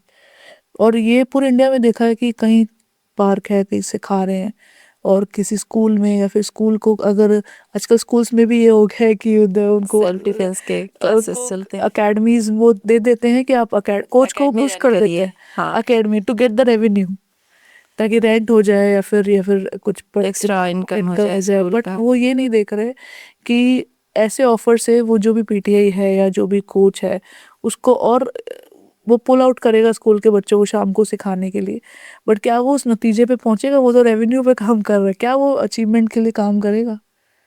और क्या वो सर्टिफाइड है? तो ये भी एक आया है कि कहीं फ्लैट्स के नीचे भी खुल गई अकेडमीज, हर जगह खुल गई। बहुत जगह खुल गई। रिसोर्ट में कुछ लोग खोल रहे हैं मल्टीपर्पज स्पोर्ट्स अकेडमी, पर वो वर्ड कहाँ है एक्चुअल में? देखा जाए टेक्निकल अकेडमीज तो बहुत कम है हर स्टेट में, जो किसी पर्टिकुलर सिर्फ इंडिया के लिए काम कर रहे हो या राजस्थान को मेडल जितवाने के लिए काम कर रहे हो। जैसे मैं अभी स्टूडेंट्स को जितना हो सकता है मैं कुछ कभी कभी स्पॉन्सर कर देती हूँ टिकट्स का, या कुछ अभी हम प्लान करें, स्कॉलरशिप भी प्लान कर रहे हैं। कुछ मैं स्कूल्स को कहती हूँ, but school is a big संस्था, they should come to support the students. और ऐसे भी स्टूडेंट्स हैं जो इनवैलिड सर्टिफिकेट को लाके स्कूल को दिखाते हैं, वो क्लैपिंग हो जाती है असेंबली में, बट एट द एंड वो कहाँ है? वो 2 साल वो बच्चे गायब, 2 साल बाद। और जब उनके पेरेंट्स को पता चलता है कि इसकी वैल्यू नहीं है तो उनको कितना बहुत hurt होता है, पछतावा होता बहुत है कि उनकी सेविंग्स, उनकी सैलरी, उनकी सब कितनी होप के साथ waste हो बच्चे गए। को। हाँ, क्योंकि वो 5-10 thousand का किट खरीद लेते हैं। 10 और मंथली एक्सपेंसेस हैं, हाँ, मंथली 2 साल का बाहर समय जाने का 5-6-10 thousand का एक्सपेंस आउट ऑफ राजस्थान का। ट्रैवलिंग बहुत कॉस्टली हो चुकी है आजकल। तो और कुछ पेरेंट्स जानबूझ के इसका फ़ायदा उठाते हैं कि चलो जस्ट क्लैप करो एंड थोड़ा फ्लॉन्ट करो सोशल मीडिया के लिए। आधे तो लोग सोशल मीडिया के लिए स्पोर्ट्स खेल रहे हैं या स्पोर्ट्स करा रहे हैं। सेल्फ डिफेंस भी मैंने देखा है कि अगर जब मैंने सेल्फ डिफेंस स्टार्ट किया सिखाना, तो मुझे कहीं ना कहीं एक मैंने निर्भया वाला आर्टिकल पढ़ा था 2012 की घटना है। Yes. तो बहुत पुरानी है। यस, मैं वही 16 साल की थी, 16-17 साल की थी। मुझे बहुत हर्ट हुआ, और कहीं ना कहीं कहते हैं ना कि वो एक मेरे में फीलिंग थी हेल्प करने की। तो मुझे लगा कि मेरी जो ये गर्ल्स मेरे पास स्पोर्ट्स सीखने आती, चलो इनको सेल्फ डिफेंस भी सिखाए। तो उसके लिए मैंने रिसर्च करी कि 200 टाइप्स की मार्शल आर्ट होती हैं। कुंफू है, रेसलिंग है, जूडो है, वुशु है, कराटे है। तो एक जन्म में तो कोई इतना सब कुछ सीख नहीं सकता। देन मैंने रिसर्च करी, मैंने टेक्निक बनाई कि खुद जनरेट करी। मुay थाई टाइकोंडो में सीख ही रही थी, फिर मैंने सेल्फ डिफेंस की बहुत अच्छी मार्शल आर्ट है, मिलिट्री मार्शल आर्ट। ये एक कैटेगरी है अलग, जिसमें किसी ने आपको लॉक लगा दिया पीछे से, तो आप कैसे उसको डिफेंड करेंगे, उसको कैसे अटैक करेंगे। किसी ने पीछे से आपके आंख बंद कर दी या फिर मुंह पे हाथ रख दिया, तो आप कैसे अपने नेल्स उसके फेस पे अटैक कर सकते हैं और वहाँ तुरंत उठ के भाग सकते हैं। तो ऐसे बहुत सारी ऐसी मार्शल आर्ट्स भी हैं। किसी ने हाथ पकड़ लिया या बांध दिया, या सामने से कोई आ रहा है तो आप तुरंत किक मार के कैसे रिफ्लेक्सेस कर सकते हैं। अब सब कुछ फ्री स्टाइल है। तो ये मार्शल आर्ट मैंने सीखी, और डेफिनेटली पेड ही थी, हाईएस्ट इंटरनेशनल कोच से मैंने सीखी और फिर मैंने सेल्फ डिफेंस की जर्नी चालू की। तो आपका जो कमर्शियल नहीं था उस वक्त, सब एक हेल्पिंग, जैसे मैं अभी आजकल प्रोफाइल में लिखती हूँ कि मैं सोशल सर्विस भी करती हूँ। लोगों को लगता है कि नहीं एक अकेडमी चल रही है पेड है, बट नहीं, वो फीलिंग वही थी कि मुझे एक हेल्प लड़कियों को स्ट्रॉन्ग बनाना है और उसके लिए पहले खुद सीखा। आजकल लोग 1 साल में 2 साल में ट्रेनर बन जाते हैं और बताते हैं, देखो मैंने स्टेट लेवल खेला है या ओपन नेशनल खेला है और ट्रेनर है हम। ऐसा नहीं, मैं खुद अपने ट्रेनर्स को अभी भी ट्रेनिंग देती हूँ कि हर वीकली या हर मंथ ट्रेनिंग देनी है, खुद सीखना है, अपडेट करना है, खुद प्रैक्टिस पे रहना है, फिर जाना है तो आप अपडेटेड अपनी संस्था पे। हाँ, ये मेरा रूल है। आई डोंट थिंक सो किसी ने भी ऐसा कोई रूल फॉलो भी किया होगा। मैं खुद चाहती हूँ महीने में एक बार या वंस इन अ वीक सब ट्रेनर्स एक साथ असेंबल हो, प्रैक्टिस करो, फिर आप अपने स्कूल्स में जाओ सिखाने। जो भी हमारे अंडर स्कूल्स हैं, स्कूल्स 8-10 स्कूल्स चल रहे हैं और कहीं बाहर एनजीओज में हम सिखाना है, हर जगह एमएनसीज में। रिसेंटली ही मैं अभी टाटा, बहुत बड़ी बात है आज मैं बता देती हूँ, टाटा ग्रुप में के जो एम्प्लॉयज़ जो सुन नहीं सकते, बोल नहीं सकते, अच्छा, उनको मैं ट्रेनिंग देकर आई हूँ सिखाया। अभी लास्ट वीक ही। बहुत मुश्किल रहा होगा, कैसे किया? इशारों से, साइन लैंग्वेज। आपने सीखा साइन लैंग्वेज या वहीं डेवलप कर लिया? पर्सन थे वहाँ पे और मैंने सिखाया, वो बहुत खुश हुए। मैं वीडियो दिखाऊंगी। और नेक्स्ट वीक भी मैं उन्हीं को, तमिलनाडु में है तो टाटा एनर्जी है, टाटा एनर्जी उनके जो एम्प्लॉयज़ हैं मेल फीमेल, क्योंकि उनके साथ ऐसे इश्यूज इजीली कोई भी कर सकता है, क्योंकि वो बोल नहीं सकते हैं सुन और नहीं सुन भी सकते नहीं सकते हैं, बस इशारे से समझते हैं। तो उनका फीडबैक वीडियो भी आप देखिएगा, उन्होंने बहुत अच्छा एक्शन से फीडबैक दिया। आपको मजा आया उनके साथ? बहुत। उन्होंने सीखा ढंग से? बहुत ढंग से। टाइम कम पड़ गया उनको और सीखना था, बट वो ऑफिस आवर्स थे, एमएनसी है, बिकॉज लिमिटेशन होती है, वर्कलोड भी होता है। तो 1.5 आवर की जगह मैं तो 4 आवर्स सिखाने गई थी। और अब बट उन्होंने सीखा अच्छे से और अब उनका एक कैंप और है, वो नेक्स्ट वीक ही है। मैं I am going there. There were 100 employees, male and female. तो आप ये देखो कि आपका प्रोफेशन भी है उसमें और आपका सोशल कॉज भी है। तो I think I am here for this purpose on तो दिस। आप, इसका मतलब आप दो चीज़ें एक साथ रन कर रही हैं, ऋचा गौड़ फाउंडेशन, यस, जिसके थ्रू आप सोशल वर्क करती हैं, और दूसरा है global institute of martial art and yes, it's self defence and Yes, martial art. yes. तो इसके थ्रू आप जो एक फॉर्मल ट्रेनिंग देती हैं। हाँ, इसमें मैम स्पोर्ट्स की ट्रेनिंग है, district level, state level, national level, international level. जो मुझे प्रॉब्लम हुई थी, अलग अलग जगह से जाके ज्ञान इकट्ठा करना, ट्रेनिंग करना विदाउट कोच, विदाउट फंड्स और विदाउट, और स्टडीज़ भी कौन सी, कॉमर्स, क्योंकि कॉमर्स के साथ स्पोर्ट्स मैनेज करना टफ है, जिसमें मेरा वो जीएसटी जैसे सब्जेक्ट में बैक भी आई थी और मैंने रिपीट भी किया था। आज जीएसटी डील कर रही हूँ मैं, तो वो कहीं ना कहीं, और वो कॉमर्स पढ़ाई ना मुझे हेल्प हुई कि मुझे अपनी संस्था कैसे चलानी है, कैसे स्टाफ को इंस्ट्रक्शन देने हैं, ट्रेनर्स को कैसे ट्रेनर बनाना है, ऐसे प्लेयर। और ऑफिस वर्क भी कर लेते हो ऑफिस साथ में? साथ यस, खुद ही देख रही हो सारे ऑफिस? हाँ, मतलब टीम है, स्टाफ है, असिस्टेंट है, पैन इंडिया हम लोग ट्रेन कर चुके हैं। तो 2 ही एम है सिर्फ, क्लियर, चैंपियन बनाना और सेल्फ डिफेंस में स्ट्रॉन्ग करना। इन दो जर्नी के साथ हम लोग आगे चल रहे हैं और सर्टिफाइड भी कराते हैं हम बाहर से। एंड कोरिया से हम ब्लैक बेल्ट भी करवाते हैं बच्चों को। और कोशिश कर रहे हैं कि 3-4 आवर्स उनको ट्रेन करके राजस्थान के लिए मतलब आप यकीन नहीं करेंगे, 500 मेडलिस्ट नेशनल प्लेयर्स मेरे यहाँ से निकल चुके हैं। क्योंकि आप दूसरे किसी स्टेडियम में देखेंगे। अगर मैं लास्ट 15 ईयर्स की जर्नी में अगर काउंट करूं, ताइक्वांडो और मुay थाई के 500 हमारे प्लेयर्स, स्टूडेंट्स होंगे जो नेशनल खेल चुके हैं। बहुत हाँ, ये सिर्फ एक 15 इयर्स, मतलब 30 इयर्स तो आपके पूरे नहीं हुए हैं, आपकी जीवन के 30 साल पूरे नहीं किए, उसमें 15 साल में आपने more than 500 students national level के तैयार कर दिए। और छोड़े इन रीज़न इंटरनेशनल पे यही क्यों नहीं जा पाते, फंड्स, बिकॉज इनिशियली आपको बाहर का खर्चा खुद ही देना पड़ता है। तो I am waiting, I also want कि स्पॉन्सर्स को जुड़े, जो इनकी कोचिंग होती है, इनका किट है, इनका एक्सपेंस है, तो इनको ट्रेन करे गर्ल्स बॉयज़ को, क्योंकि अवेयरनेस तो खूब आ गई है क्या होता है ना, किसी चीज़ की अवेयरनेस आ जाती है, मार्केट में वो बात फैल जाती है, बट सही वो चीज़ एक्चुअल में रियल कहाँ मिलेगी हमें? हाँ, करें वो कैसे जाके उसको? कहाँ कौन सा बेस्ट टीचर है या कौन सा बेस्ट जगह है जहाँ से हमें वो चीज़ मिलेगी? तो कहीं ना कहीं मैं कॉन्फिडेंट हूँ कि अगर मेरी संस्था global institute of self defence and martial art में आते हो तो डेफिनेटली आप, जब तक आप ब्लैक बेल्ट बनोगे, आप कुछ तो करोगे, आप बिल्कुल हारोगे नहीं, कहीं ना कहीं तो आप विन करोगे। बिकॉज एक फॉर्मूला है मेरा, मैंने जितना एक्सपीरियंस से 20 स्कूल्स को मैंने मेडल जिताए हैं, कॉलेज टीम को तैयारी करवाई है, तो वहाँ दोनों का जो एक्सपीरियंस है, मुझे लगता है जब मेरी एकेडमी में जब मैंने इसको प्रॉपरली हैंडल करा तो वो एक्सपीरियंस मुझे काम आया। जैसे मैं ये as a part time trainer school में सिखाने जाती थी, वो मुझे उन्हीं मिस्टेक से कैसे करते करते डील करते करते अब आई एम कॉन्फिडेंट कि स्टूडेंट्स जो भी सीखेंगे मेरी एकेडमी में, डेफिनेटली वो कुछ बड़े बने ना बने, बट एटलीस्ट एक कुछ रियल मार्शल आर्टिस्ट तो इंसान बन के रहेंगे। ये मेरा एक, और मैं खुद बिलीफ भी, मैं ऐसे स्टूडेंट्स को लेती भी नहीं हूँ जो मुझे लगता है कि ये मिसगाइड कर सकते हैं बच्चों को, या फिर ये शौक से आ रहे हैं कि शौक, बस या मैं फिर ये तो कुछ वायलेंट कर सकते हैं। अच्छा। मैं ऐसे को मना ही कर देती हूँ। मुझे, हमें वही स्टूडेंट्स चाहिए जो जिनको सच में सीखना है। कुछ ऐसे होते हैं जो सिर्फ टाइम पास के लिए आते हैं, फिर फ्रेंडशिप्स करने आते हैं, एक कल्चर। तो आप स्टूडेंट से पहले आप बातचीत करती हैं थोड़ी देर, क्यों काउंसलिंग करती हूँ मैं। अच्छा। यस, काउंसलिंग करती हूँ। आपको सीखना क्यों है? क्या आपको सेल्फ डिफेंस के लिए सीखना है? क्या आपको वर्कआउट के लिए सीखना है? या आपका कोई गोल है बड़ा, इंडिया के लिए खेलना है, ऐसा?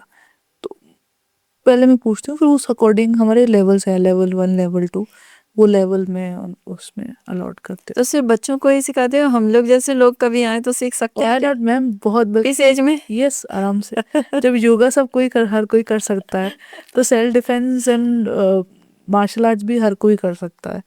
और कहीं ना कहीं जो लास्ट 15 ईयर्स का जो भागा दौड़ी रही है मेरी लाइफ में, मैं कह सकती हूँ 7 AM to 7 PM तक की, और ये वही उसी का नतीजा है कि जब मेरा प्रेसिडेंट अवार्ड हुआ, टॉप 100 वुमेन ऑफ इंडिया वाला, और जब मैं वर्ल्ड चैम्पियनशिप खेलने वापस आई, फिर मेरा एशियन बीच गेम्स के लिए सिलेक्शन हुआ था मैम। बट वहाँ राजस्थान की किसी कोच ने पॉलिटिक्स करके मेरा नेम की जगह, क्योंकि मैं गोल्ड मेडलिस्ट थी नेशनल में, ब्रॉन्ज मेडलिस्ट का नाम भेज दिया। ये जब मैं कॉलेज में जस्ट थी, और वहाँ से तो मैं काफ़ी बहुत ज़्यादा एक तरीके से बहुत ज़्यादा डिमोटिवेट हो गई थी, और अच्छा, तो वो नाम चला गया, आपने इसका अपोज टीम नहीं भी किया? चली गई थी। अच्छा, और मुझे अपोज नहीं पता कर बाद पाए? में चला कि जब मुझे नेशनल बॉडी से पता चला, वो कोचेस आजकल ये हो गया है कि हर कोई भी, कुछ लोग ग्रुप बना लेते हैं, स्पोर्ट्स की फेडरेशन बना लेते हैं, पैडल चलाते रहते हैं, भले वो उस फील्ड में हो या फिर नहीं हो, 1-2 साल खेल के वो सेक्रेटरी प्रेसिडेंट बन जाते हैं। ऐसे भी ये हुआ है। और कुछ पॉलिटिशियंस या बिजनेसमैन को जोड़ लेते हैं, फिर उनकी फेडरेशन चलती है, कुछ टाइम बाद वो बंद हो जाती है। तो ऐसे ही किसी ग्रुप ऑफ कोचेस ने मेरा एशियन बीच गेम्स में मैं क्वालिफाई हुई थी, नेम मेरा कैंसिल कर दिया। तो तब तक तो मैं बहुत ज़्यादा बोली नहीं, मतलब ये जो भी रूमर्स फैलते थे, फर्जी कोच, फर्जी प्लेयर, खेलना नहीं आता, सिखाना नहीं आता, या कुछ कुछ ऐसे फेक रूमर्स थे कि शॉर्टकट से पहुंच गई है, ये बहुत आसान होता है। और उस वक्त फीमेल्स हार्डली थी ही नहीं, मैं अकेली थी। Being a female was not a female at that time. मैं एज अ फीमेल, मैं एज अ मैन काम कर रही थी। अगर मैं उसको बोलूँ कि मतलब जो एक मेल कोच हो गया या मेल प्लेयर कर सकता है, इक्विपमेंट्स रखवाना, चाहे वो बच्चे को तैयार करना, पेरेंट्स से डील करना, बच्चों के साथ में कोई बड़ा ब्रदर है उनसे डील करना, पेरेंट्स, फेडरेशन से डील करना, रेफरी से बैठ जाना, लड़ाई करना। एक बार तो मुझे मेरे स्टूडेंट को हरा दिया था, तो मैंने रेफरी पे बॉटल उठा के फेंक दी थी। This were all in college days, but then I realise कि नहीं, रेफरी को रिस्पेक्ट करना चाहिए। फिर मैंने सॉरी मांगी। वो स्कोर में चीटिंग बहुत होती है, स्कोरिंग सामने वाले को दे देते हैं। तो इसके लिए ये फाइटिंग स्पोर्ट्स में बहुत है कि स्कोरिंग, जो जो रेफरीशिप है, जो स्कोर चढ़ाता है, बच्चा एक मेहनत करके आ रहा है, पर आप चीटिंग से उसको हरा रहे हो। तो ये बहुत ज़्यादा है अभी अब भी। तो लेकिन कैमरे की रिकॉर्डिंग होती है, अब हाँ ये हो कम हो गया है बिकॉज इसमें वीडियो सिस्टम हो गया है, कम हो गया है। बट कहीं ना कहीं अब कहते हैं कि बड़े कुछ टूर्नामेंट्स हैं वहाँ पर भी प्लस माइनस थोड़ा बहुत चलता है। कहते हैं कॉलेज गेम्स में हो सकता है या फिर ऐसे गेम्स में कुछ सुनने में आया है। तो I tell to my students कि जो भी खेलना है ना 1 साइडेड खेलो, 19-20 का रखो ही मत, हाँ हाँ, ताकि इतना क्लियर हो कि कहीं कोई कंफ्यूजन की बात ही नहीं हो। मेरे साथ सेम हुआ था। मैं तालकटोरा स्टेडियम में खेल रही थी, एक टूर्नामेंट था। मेरे फादर हुटिंग कर रहे थे कि रिचा मार इसको, अच्छे से खेल। और मेरे पास कोच था नहीं उस टाइम पे दिल्ली में। तो मैंने एक जो अच्छा प्लेयर है उसको मैंने बोला कि तुम मेरे को फाइट करा दो प्लीज़। तो फाइट कराई उसने मुझे, और रेफरी मुझे पॉइंट ही नहीं दे रहा। मैंने किक मारी चेस्ट पे सामने वाले के, +2 हो ही नहीं रहा है। मैंने फिर किक मारी, फिर +2 नहीं हो रहा। तो फिर मुझे मेरे को स्ट्रैटेजी चेंज हुई कि ना डायरेक्टली हाईएस्ट स्कोर जो होता है वो फेस पे होता है। फेस का 3 पॉइंट था उस वक्त, स्टमक का 2 पॉइंट था किक मारने का। तो फर्स्ट राउंड में 3 और उसका 6 थे। तो सेकंड राउंड में 3 मेरे थे, सेकंड राउंड में मेरे 12 और उसके 6 रह गए। अच्छा, तो जो ज़्यादा पॉइंट वाला जो किक है आपने वो ट्राई किया। यस, वही करके करते करते फेस पे मैंने कंटिन्यूसली हिट करा। तो वो एक, अब आप देखो गाइड करने वाला कोई नहीं, सपोर्टर्स के लिए कोई एकेडमी एकेडमी थी नहीं, तो कोई टीम नहीं। बट एक खुद का माइंडसेट काम किया, कह सकते हो आप।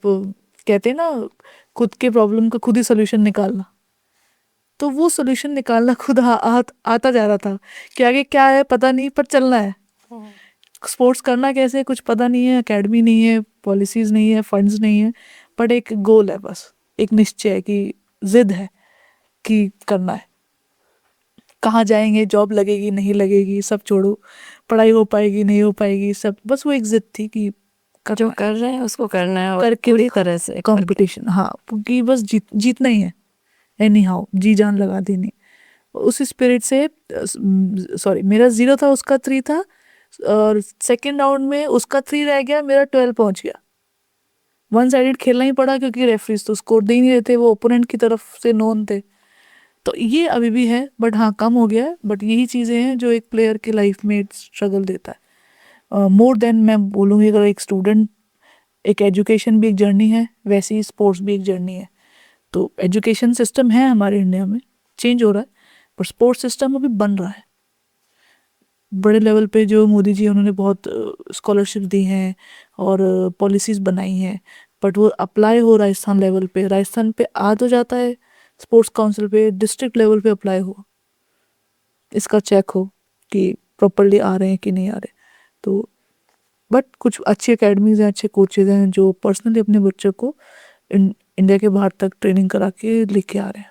ये अभी तो मैं जो देख रही हूँ ना, ये अपने ही स्तर पे काम कर रहे हैं। मुझे नहीं लगता कि सेंट्रल गवर्नमेंट से इसमें कहीं सपोर्ट मिल रहा है उस तरह का जो होना चाहिए। सपोर्ट है, बट वो आफ्टर यू विन, हाँ, वही मैं आफ्टर कह रही 10 हूँ। ईयर्स। हाँ हाँ, और उस समय उसकी वो उपयोगिता नहीं रहती है जो शुरुआत में ग्रो करने के लिए चाहिए। बाद में आपके पास बहुत कुछ होता है, तो उस समय अगर मिल भी रहा है तो ठीक है, मिलना कभी बुरा नहीं है, लेकिन जब नीड है ना तब आ जाए तो फिर परफॉर्मेंस काफ़ी बदल जाएगी। क्योंकि इसमें इंडियन ओलंपिक है, राजस्थान ओलंपिक है, ये लोग काम कर रहे हैं, इन्होंने काफ़ी हद तक इम्प्रूव कर लिया है। बट वही है कि जो अगर डिस्प्यूट में है कोई गेम, तो वो फंड रुक जाता है। मतलब पॉलिसीज़ हैं तो, पर उसके पॉलिसीज़ के प्रोस तो हैं ही, पर कुछ कॉन्स भी हैं। तो जितनी देर में पॉलिसीज़ पास होती हैं या आगे सपोर्ट मिलता है, क्योंकि उस प्लेयर को हर जगह चक्कर काटने पड़ेंगे। पहले वो अपनी फाइल अप्रूव कराए और ऐसे करके फिर कोच, फिर आगे अगर मान लो उस कोच और स्टूडेंट में कुछ अनबन है, तो भी वो कोच क्यों नहीं जाता आगे हेल्प करने। तो ऐसी चीज़ें हैं। कई बार मैं देखती हूँ ना, अंडर 17 वाले अब उनका लास्ट चांस है, बिल्कुल। और बिल्कुल उनकी चीज़ें छूट जाती हैं इसी पकड़ धकड़ में, और वो फिर अबव मतलब वो फिर मैच्योर हो जाते हैं। तो ये इस चीज़ों में उनका बहुत लॉस होता है। मेजॉरिटी सब लोग तो 12th के बाद छोड़ देते हैं, या कॉलेज, लास्ट कॉलेज, हाँ, और छोड़ देते हैं। बट अगर यही कल्चर, अगर फंड हो गया, या फिर अगर कुछ ऐसी क्राइटेरिया बन जाए कि ऐसे लोगों को किट रीजनेबल प्राइस पे किट मिले। बहुत लाखों में किट्स आते हैं, रैकेट्स भी कितने एक्सपेंसिव हैं, लॉन टेनिस, ऐसे ऐसा कुछ बन जाए कि इनके लिए स्पेशल कैटेगरीज हैं जो एटलीस्ट ज़्यादातर जो टैलेंट है वो स्टेट लेवल पर ही खत्म हो जाता खत्म है। हो जाता है मेजॉरिटी। उनको दिखता है आगे इसमें कोई Yes. स्कोप है नहीं, हाँ, स्कोप है बट उनके लिए कोई रास्ते फैसिलिटी नहीं। और फंड्स हाँ, उनके लिए रास्ते बंद क्योंकि दिखते हैं। इतनी सारी गवर्नमेंट अकेडमीज तो नहीं है। अगर स्टेडियम्स में, तो स्टेडियम में आप सोचो कितने सारे लोग आएंगे सीखने, और एक कोच अगर 500 लोगों को सिखा रहा है तो कैसे 500 में तो क्लास लेना ही इट्स डिफिकल्ट, इम्पॉसिबल चीज़ है। और स्टेडियम में बहुत सारे स्पोर्ट्स एक साथ चलते हैं। जो मेरा मानना है बिल्कुल कि हर गेम के लिए एक अलग एकेडमी और स्टेडियम होना चाहिए। सबको आप मिक्स करके नहीं चला सकते हैं। कुछ स्टेट में डिस्ट्रिक्ट लेवल पे ये होना चाहिए। अलग अलग होना चाहिए। हाँ, सबके अलग अलग होने चाहिए। कोचेस की वैकेंसीज होनी चाहिए। इतने सालों में अगर आप देखेंगे तो और बहुत कम ऐसे होंगे जो कोचेस की, एक शहर में एक ही कोच होगा अगर, तो वो सिटी को तो कैसे मैनेज करेगा? क्योंकि ऑन एन एवरेज 10-20% को आप लेके सिखाते हो, 20 की टीम को आप सिखाते हो तो सफिशिएंट है। तो 50-50-100 के स्कूल्स में भी देखा है, मैंने देखा 100 बच्चों पे एक कोच सिखा रहा। अरे बहुत बुरी स्थिति है। मैं आपको पैरालंपिक के हाँ इंटरनेशनल प्लेयर की बात बता रही हूँ। ओके। वो अंडर 17 खेलती थी, उसके बाद तो अब मैच्योर हो गई है। उसकी स्थिति ये है कि विजुअली इम्पेयर्ड है, तो उसे रनिंग के लिए ना उन लोगों के साथ ये होता है कि एक रनर उनके साथ होता है जो एक स्टिक पकड़े होते हैं, तो क्योंकि वो ओके देख नहीं सकती ना, तो इस तरह के प्लेयर्स के लिए एक प्लेयर उनको साथ में रखना पड़ता है। एक मतलब नॉन प्लेयर होता है, लेकिन वो दौड़ता है उसके साथ, तो वो स्टिक पकड़ लेता है। ये आगे भागते हैं ये बच्चे, और स्टिक से वो उनको साथ साथ चलता रहता है, दौड़ता रहता है। ये प्रैक्टिस के लिए ये बच्चे क्या करते हैं पता है? इंटरनेशनल लेवल के जो बच्चे हैं ना, उनकी बता रही हूँ मैं। अच्छा ये लोग पार्क में घूमने आते हैं ना, बच्चे दौड़ने आते हैं, उनको रखते हैं साथ में कि बच्चे, उनके पेरेंट्स कहते हैं बेटा थोड़ा इसको दौड़ा दो। हाँ, और या फिर अपने खर्चे पे अगर कैपेबल है, अगर उसके पास इतने फंड आ गए हैं कई स्पोर्ट्स में कई बार जीतने के बाद टूर्नामेंट, तो फिर वो अपने खर्चे पे अपने साथ एक रनर रखती है और वो उसको डेली प्रैक्टिस कराता है। और अगर वो नहीं है, छुट्टी पे चला गया या कोई और प्रॉब्लम है, तो ये गार्डन में पार्क में जो लोग मिलते हैं ना, बेटा थोड़ा इसको प्रैक्टिस करा दो। ये स्थिति हमारे यहाँ इंटरनेशनल प्लेयर्स की ये स्थिति है। सोचिए, हम सोचते हैं कि हम ओलंपिक्स में और पैरालंपिक्स में हम गोल्ड लेकर आए। उनकी व्यवस्थाएं देखिए उन देशों की, चाहे देश छोटे ही हैं पर उनकी व्यवस्थाएं देखिए। हमारी देश छोटे हैं लेकिन चैंपियन ज़्यादा है। बिल्कुल, बात छोटे और बड़े की नहीं है, बात आपने उन बच्चों को किस तरह की फैसिलिटी दी है इस लेवल के टूर्नामेंट के लिए, कैसे तैयार किया है। मतलब मैं अगर अपना जर्नी से इससे कनेक्ट करूँ तो जैसे मैंने बताया मेरे फादर ने सपोर्ट करा, और आई थिंक सो मैंने अपने फर्स्ट ईयर से लेकर अपने एक्सपेंसेस खुद उठाए हैं, चाहे वो इंटरनेशनल कोच के अंडर ट्रेनिंग करना हो। मैंने बहुत सारी फैसिलिटीज़, न्यू इक्विपमेंट्स मैंने अपनी अकेडमी में इंस्टॉल करे। आज भी मैं कोचेस को सैलरीज दे रही हूँ, रेंट दे रही हूँ, ऑफिस एक्सपेंसेस हैं, सब कुछ खुद बेयर कर रही हूँ। और फिर भी हम मतलब एक देखूँ तो 500+ मेडलिस्ट निकल चुके हैं। और ये एक खुद करने की जगह अगर हमें गवर्नमेंट ऐसी एकेडमीज को स्पॉन्सर फंड्स दे जो इतने सालों से काम कर रहे हैं, तो कहीं ना कहीं मुझे लगता है एनजीओज भी आगे आए, MNCs, CSR ग्रुप्स जो है ना, इसने एक बड़ी बड़ी कंपनीज के, वो अगर सपोर्ट करते वो सपोर्ट करें तो कहीं ना कहीं आप देखो कि विद इन 1 or 2 years में सिचुएशन बदल सकती है। मुझे पैरालंपिक का 17-18 का मुझे ध्यान आ रहा है, 16-17 में मैं यहाँ स्टेट बॉडी की एडवाइज़र थी, मीडिया एडवाइज़र थी। और यस, मैंने आपका सुना था, मैंने सुना था, हम लोग मिले थे आप लास्ट टाइम जब अब हम आपने एक अवार्ड फंक्शन में ऑनर भी किया था, तब मुझे पता चला था। तो उस समय स्टेट्स भी हुए थे और नेशनल चैम्पियनशिप भी हमारे SM स्टेडियम में हुए थे। तो मुझे ध्यान है कि उस समय बहुत सारे पैरा प्लेयर्स थे। इनको केएन वेदांता जो अनिल अग्रवाल जी का है ना राजस्थान, उन्होंने उनको स्पॉन्सर किया था। और क्योंकि उसकी फोटोग्राफी के लिए वो आते थे ना, क्या ट्रेनिंग चल रही क्या, तो वो मैं पर्सनली किया करती थी अपने शौक से। तो वो मैं उनको जमा करके देती थी कि ये चल रहा है।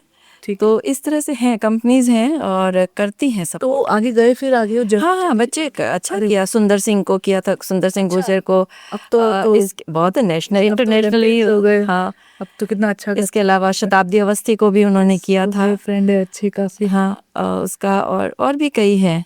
हाँ, ये ग्रुप्स अगर आगे आएंगे हाँ। तो डेफिनेटली जो छोटी छोटी दुकानें चल रही हैं जैसे छोटी छोटी अकेडमी चल रही है, प्रॉपर प्लेस पे प्रॉपर ट्रेनिंग हो जहाँ के कल्चर भी हो स्पोर्ट्स का, और एक डिसिप्लिन हो और एक पारदर्शिता ये हो। बहुत एक अच्छी चीज़ है। स्पोर्ट्स से सोशल मीडिया हटेगा, डिजिटल आज इतने एडिक्शंस हो रहे हैं लोगों में, शॉर्ट वीडियोस देखने की वजह से सबके साथ सबने महसूस करा ये पेशेंस चला गया है सबका, जल्दी पे मतलब हम पेशेंस लूज कर जाते हैं। तो ये कहीं ना कहीं सोशल मीडिया का इम्पैक्ट हम सब पे पड़ा। बिल्कुल, अगर सर्वाइकल इश्यूज हो गए हैं और पेरेंट्स के भी जो ज़्यादा ऐसे फ़ोन चलाते हैं, सो सर्वाइकल इश्यूज हैं ये सब। फिजिकल एक्टिविटीज कम हो गई, Yes, खत्म हाँ नहीं हो हाँ, गई। पैसा रहता है। हाँ, तो बस। मतलब ये आई थिंक ये डिजिटल स्टार्ट हो गया था 2017-18 में। मुझे एक फिजियोथेरेपिस्ट ने बोला था कि देखना फ्यूचर में, 2018 में बोला था कि सब लोग ऐसे चला रहे हैं ना, इनके यहाँ का पेन इशू होगा देखना। और आज हर अल्टरनेट हर किसी भी घर में देख लो कोई ना कोई फिजियोथेरेपी ले रहा है, क्योंकि वो चलता गया हमारे, अब ईमेल से हम व्हाट्सएप पे आ गए, टास्क भी उसी पे हो गया, सब चीज़ें हो गई। तो इस तरीके से कहीं ना कहीं हमने अपनी सोशल मीडिया की वजह, सोशल मीडिया तो नहीं बोलूँगी, मोबाइल फ़ोन्स से हम ऐप्स पे इतने वो हो गए हैं कि हमने हमारी जो खुद की क्रिएटिविटी थी, पीस था, वो हो और फील्ड में निकलने का एक जो मौका था वो खत्म हो गया। अब यहीं बैठ के सारी चीजें इसी में इन्वॉल्व रहते हैं। वो एक तरीके से हम स्लो हो गए। तो आज मैं भी मेरे पास, आप यकीन नहीं करोगे, जब मैं खेल रही थी और जब मेरा स्पेशल मोमेंट आया 2016 प्रेसिडेंट अवार्ड के लिए, मेरे को मेल आया और मुझे यकीन नहीं हुआ कि मुझे मंत्रालय से, ministry of women and child development से मेल आया। नहीं, अच्छा मैं बताऊं, वो प्रेसिडेंट ने अवार्ड दिया था और इंफॉर्मेशन ये women and child development ministry का था, 100 in influential women of the year, yes, है ना। उसमें आपकी एज तो बहुत कम थी, मुझे लग रहा है 22-23। बहुत यंगेस्ट रही होगी आप उस पूरी टीम में, मुझे लगता है। सब, आप यकीन नहीं करोगे, अमृता मैम सबकी एनजीओस थी, मैं थी, और जो सोल विदाउट एनी एनजीओ और विदाउट एनी संस्था और academy, I was alone representing my self. और एक और पर्सन थी, Pinky, she was a boxer, I think Mary Kom को भी हराया है उसने, ऐसा कुछ टाइटल है उसका, हरियाणा से वो बॉक्सर। सब संस्थाएं वाली फीमेल्स और वी टू, हम दो अकेले। तो 100 वुमेन्स में हमारा जो सिलेक्शन हुआ, तो यकीन तो था ही नहीं, मेल आया, वो वोटिंग राउंड्स थे। हाँ, और आज भी मैं उसको याद करती हूँ, तो वो मेरे लिए एक तरीके से आज भी सपना ही है, वो ड्रीम ही है कि है ना, फर्स्ट राउंड आपका क्लियर हो गया है, अब आपको सेकेंड राउंड के लिए आपके सारे सर्टिफिकेट्स देने हैं। तो वो जो मैं सोशल सर्विस कर रही थी, सेल्फ डिफेंस सिखा रही थी, खुद के लिए भी मेहनत कर रही थी, एकेडमी में प्लेयर्स को 3-3 काम एक साथ कर रही थी मैं, स्पोर्ट्स, सेल्फ डिफेंस, खुद सेल्फ प्लेयर जर्नी, और मैंने झोंक दिया था, क्योंकि मैंने बताया आपको मतलब मैं नाश्ता, हेल्थ भी ख़राब हुई खैर मेरी, मैं नाश्ता नहीं करती थी, सीधा 7 बजे निकल गई, अरे बाप, दोपहर में डायरेक्टली लंच, क्योंकि उस वक्त अवेयर नहीं था, कहीं ना कहीं पैशन बहुत ज़्यादा था, बाकी चीज़ें नज़रअंदाज करी मैंने, तो हेल्थ वेल्थ भी उस पर अफेक्ट हुआ। और बट जब वो मेल आया कि आपके डॉक्यूमेंट्स वेरीफाई हो रहे हैं, अब आप सेकेंड राउंड के लिए सेलेक्ट हो गए हो, फिर आए कि थर्ड राउंड है कि अब फेसबुक पे वोटिंग होगी, तो गुलाबो जी ने और भी बहुत लोग हैं जिनने सब ने फिल किया था। एक शूटर है अपूर्वी चंदेला, हाँ, उन्होंने भी किया था। अनफॉर्चुनेटली फेसबुक की वोटिंग में उनका नहीं आया, और मेरा और भारती सिंह चौहान और 2 जने और हैं, उनका सिलेक्शन हो गया। फिर शायद उनको फेसबुक पे क्लिक्स कम मिले होंगे, वो एक अपूर्वी रीजन। चंदेला तो काफी उसके बाद इंटरनेशनल तक गई है, Yes. उसने तो चैंपियनशिप जीती। और गुलाबो जी तो खैर अभी भी हाँ, पूरे इंडिया में है, इंडिया से बाहर कर ही रही हैं अपना नाम रोशन इस डांस का। तो वो जो एक पल था कि टॉप 100 वुमेन ऑफ इंडिया, कुछ जर्नलिस्ट थे जिन्होंने वहाँ तक ले जाने में मुझे हेल्प करी। वो उस वक्त नोएडा में काम कर रही थी, मैं उनका नाम लेना चाहूँगी, पहली बार मीरा शर्मा मैडम थी, और वो शायद राजस्थान की रहने वाली थी और दिल्ली में वो काम करती थी। उन्होंने एक एपिसोड निकाला था, अब के बरस मोहे बिटिया ही दीजो। ऐसी फीमेल्स अलग अलग राजस्थान से, हर क्षेत्र से फीमेल्स के लिए, चाहे वो पैरा शूटिंग में हो, चाहे वो माउंटेनरिंग में हो, कहीं भी डांसर हो, किसी भी फील्ड से हो, उन्होंने ये निकाला था एपिसोड, उसके बाद गवर्नमेंट की उसकी उस पर नज़र पड़ी। वहाँ पे मेनका गांधी जी और आनंदीबेन पटेल जी भी आई थी उनके लॉन्चिंग में। तो हम सब फीमेल्स का एक एक क्लिप था, एक जर्नी का, कि आप क्या करें लाइफ में, कैसे अचीव करा। उन्होंने यहाँ के शूट भी किया था हमारे घर पे। वो एपिसोड वायरल हुआ और फिर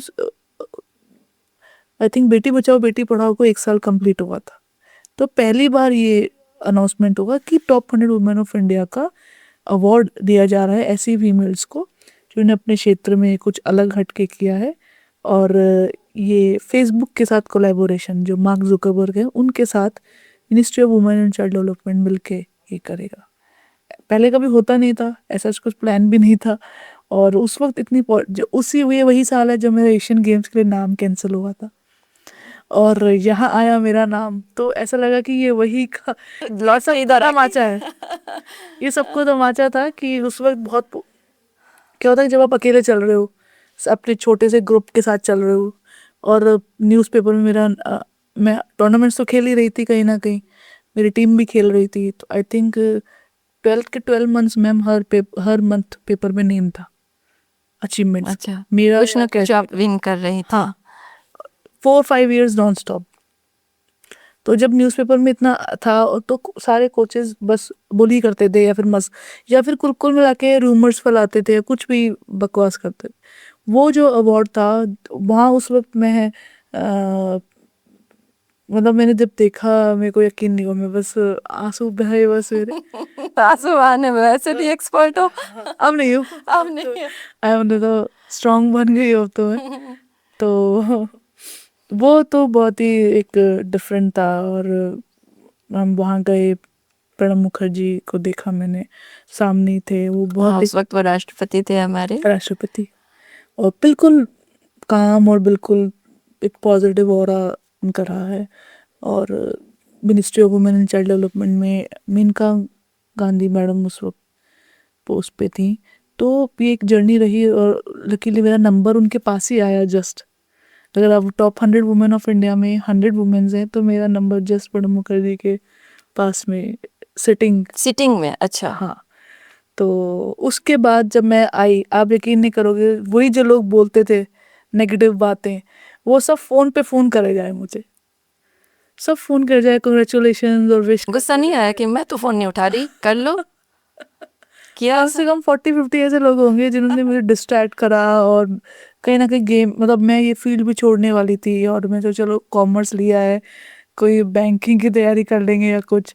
और वो मतलब तब तो पता नहीं, रिचा से रिचा जी पे आ गए वो सीधा।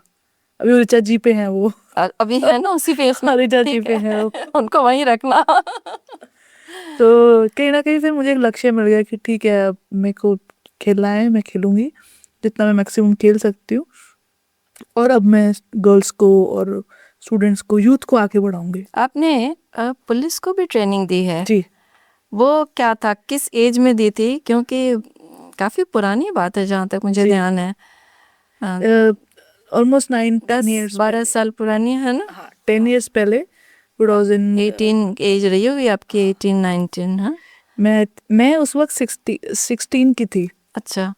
इतनी छोटी सी लड़की जाकर हाँ, पुलिस को ट्रेनिंग दे रही है। आपने सेल्फ डिफेंस की सेल्फ डिफेंस। अच्छा। मैंने कहा, मैं रिसर्च कर रही थी सेल्फ डिफेंस पे, तो मैंने देखा कि पुलिस वालों, वहां पर भी एक किस्सा हुआ, जहाँ भी जा रही थी वहाँ कुछ ना कुछ ऐसा किस्सा हो ही आपके रहा साथ जुड़ा हुआ है।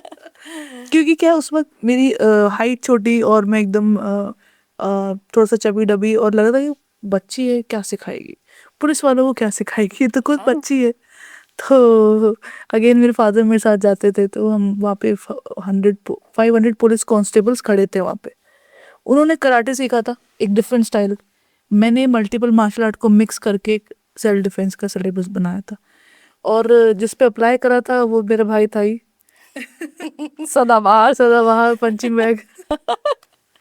और मेरे जो, जहाँ पे हम ट्रेनिंग करते थे जयपुर से बाहर में, जो एडवांस ट्रेनिंग लेके आती थी बाहर से, वहाँ पे बॉयज़ के साथ ट्रेनिंग होती थी। उनको मारना है, उनके ऊपर बैठ के अटैक करना है, वो गर्दन पकड़ रहे हैं आपकी, आपको वो ड्रिल करनी है।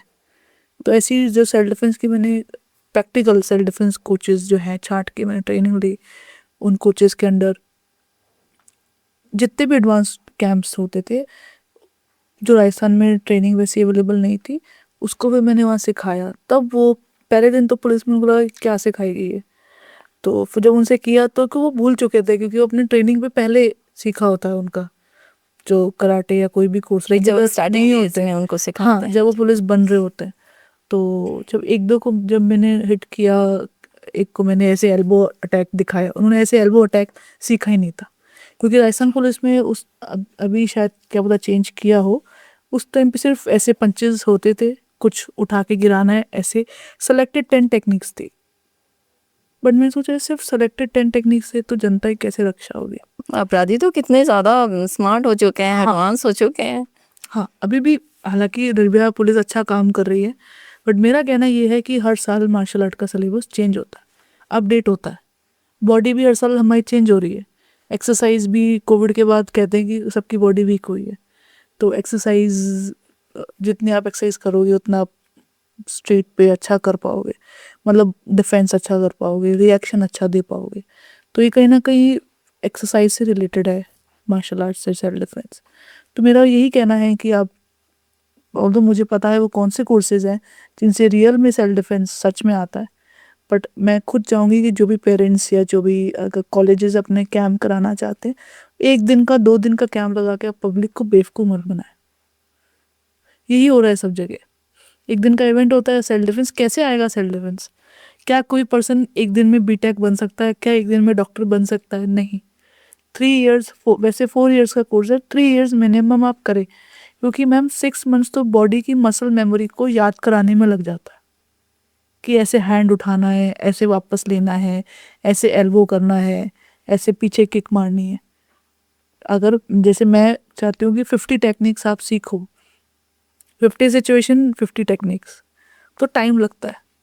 ये एक स्किल है, जैसे योगा एक स्किल है, और आजकल और भी इसमें नेचुरोपैथी आयुर्वेदा एक स्किल है, सेल्फ डिफेंस सच में एक स्किल है। तो इसमें किस तरह की सिचुएशंस, आपने 50 सिचुएशंस बताए, तो क्या क्या सिचुएशंस, कुछ एग्जांपल जैसे कॉमन सिचुएशन, किसी को मैं बोलती भी हूँ, किसी लड़के को गुस्सा आएगा, वो कुछ 5 मिस्टेक हमेशा करेगा। पहले तो वो गर्दन पकड़ के पीछे घसीट देगा, ठीक है। अगर आपको इसमें इजी टेक्निक है कि आप नेल से उसके आईज में मार दो, या एक आपको हैमर की तरह पंच बनाओ, ठीक है, सॉरी, पंच को हैमर की तरह बनाओ और आप उसके नोज पे हिट कर दो। उसके बाद अगर आपको टेक्निक्स आती है, नी अटैक आता है, तो अब नी अटैक कर सकते हो। जैसे किसी ने मेरा गर्दन पकड़ा है, तो आप ये सॉफ्ट सेल्फ डिफेंस कहते हैं इसको, नहीं तो आप इसको ट्विस्ट करके लॉक को, शोल्डर, आप फोर आर्म को ट्विस्ट करोगे तो बॉडी नीचे गिरेगी। ऐसी भी एडवांस टेक्निक है। इजी तो आपने ऐसे हिट करा और आप भाग गए, रिफ्लेक्सेस। तो आप इसको 100 टाइम्स करोगे तो सही आप अकेडमी में, तभी वहाँ याद आएगा। ये गलती हमेशा परफेक्टली हो भी पाएगा। हाँ, क्लोज टू पावर तो नहीं, चाहे गलत मारो, कुछ खोलो तो सही, हाथ पांव तो खोलो एटलीस्ट। मैं अपनी सेल्फ डिफेंस ट्रेनिंग में ऐसे सबसे पहले हैंड और मतलब हाथ पांव को ओपन करना, फ्री स्टाइल अटैक आप पहले करो, कुछ 4-5 मारोगे तो एटलीस्ट एक लगेगा। आज के समय को देखते हुए कौन कौन सी सिचुएशंस आपको लगता है कि ज़्यादा इम्पोर्टेंट है, जिस पे कि पंच सीखना चाहिए या हिट करना आना चाहिए?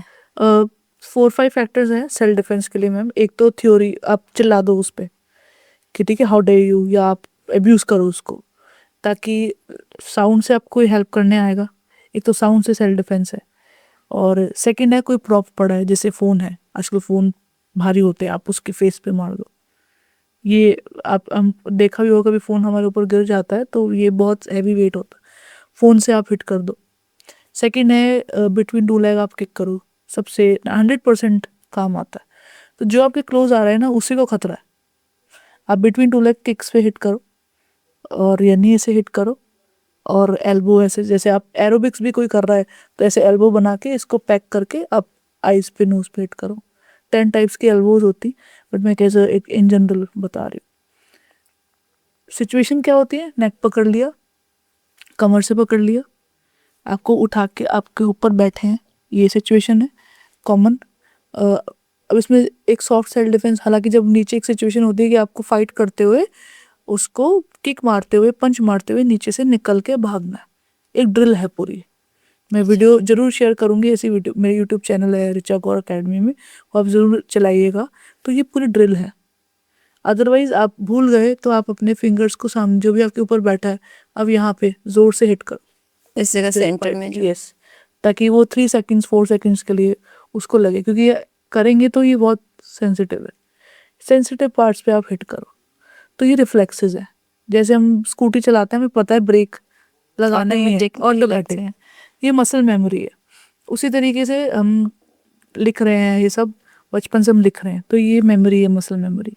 आप अपने रिफ्लेक्सेस बढ़ा लो। लेकिन इसके लिए एक चीज़ ज़रूरी है कि कोई भी ऐसी अनएक्सपेक्टेडली कोई ऐसी बात हो रही है तो मन आपका इतना स्थिर हो कि आप समझ पाएं कि मुझे करना क्या है। कई बार हड़बड़ा जाते हैं, समझ में नहीं आता है क्या रुक करें। जाते हैं। जैसे देखा है मैंने, कोई अटैक करा तो लड़कियां ऐसे करती। हाँ, तो इसके लिए भी आपने कोई मन को कंट्रोल करके और स्थिर करके सोचना कि मुझे क्या करना है। अगर इससे खाती मैम फिजिकली देखें तो ये ट्रेनिंग से दूर हो जाती है। जैसे मैं ट्रेनिंग में बोलती हूँ मेरा ट्रेनर है वो अटैक करेगा, मैं एक ड्रिल कराती हूँ जिसमें आंखें बंद करके खड़े रहना है। कोई भी क्लासमेट है टीम में, अकेडमी मेरी सेल्फ डिफेंस अकेडमी में, वो पीछे से आके गर्दन पकड़ेगा, भागता हुआ आएगा और गर्दन पकड़ेगा, बॉडी भी हिल जाएगी। सड़क पे यही होगा एक्चुअल में।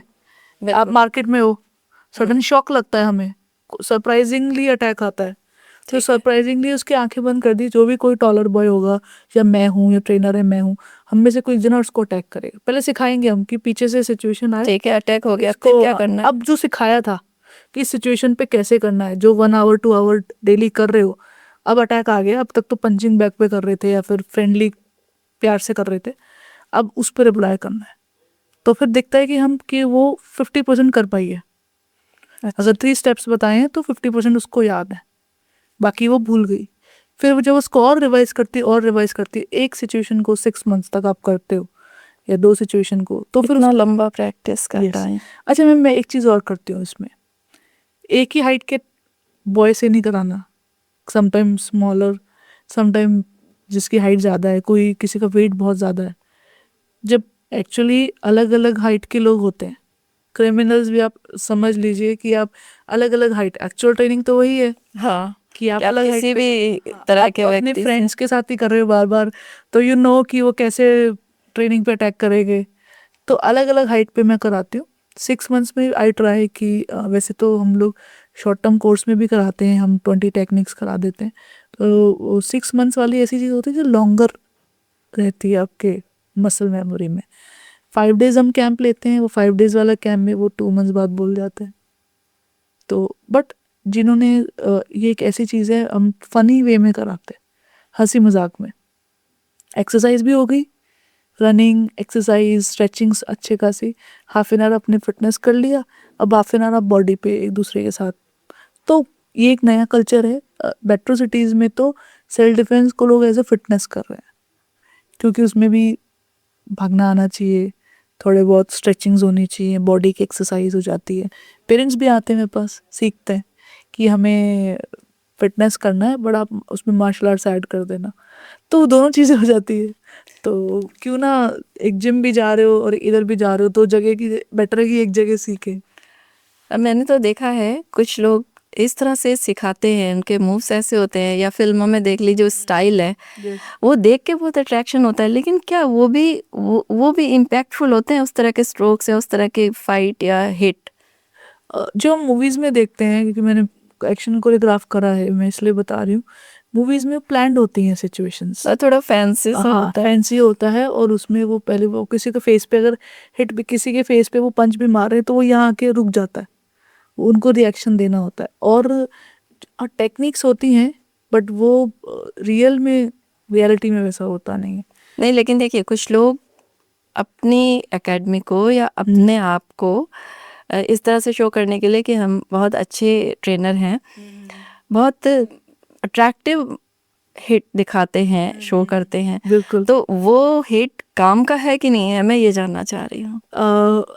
अगर मैं सड़क पे बात बताऊँ, सड़क पे अगर आप राइट टाइमिंग पे हिट करते हैं, राइट टेक्निक, वो काम आएगी। लेकिन अगर आप आर्टिफिशियल, क्योंकि मैंने बताया मार्शल आर्ट के बहुत सारे पार्ट हैं, एक स्पोर्ट्स है, एक सेल्फ डिफेंस है, एक फिटनेस है, एक इसमें आगे स्टंट है, जो हम मूवीज़ में स्टंट्स देखते हैं।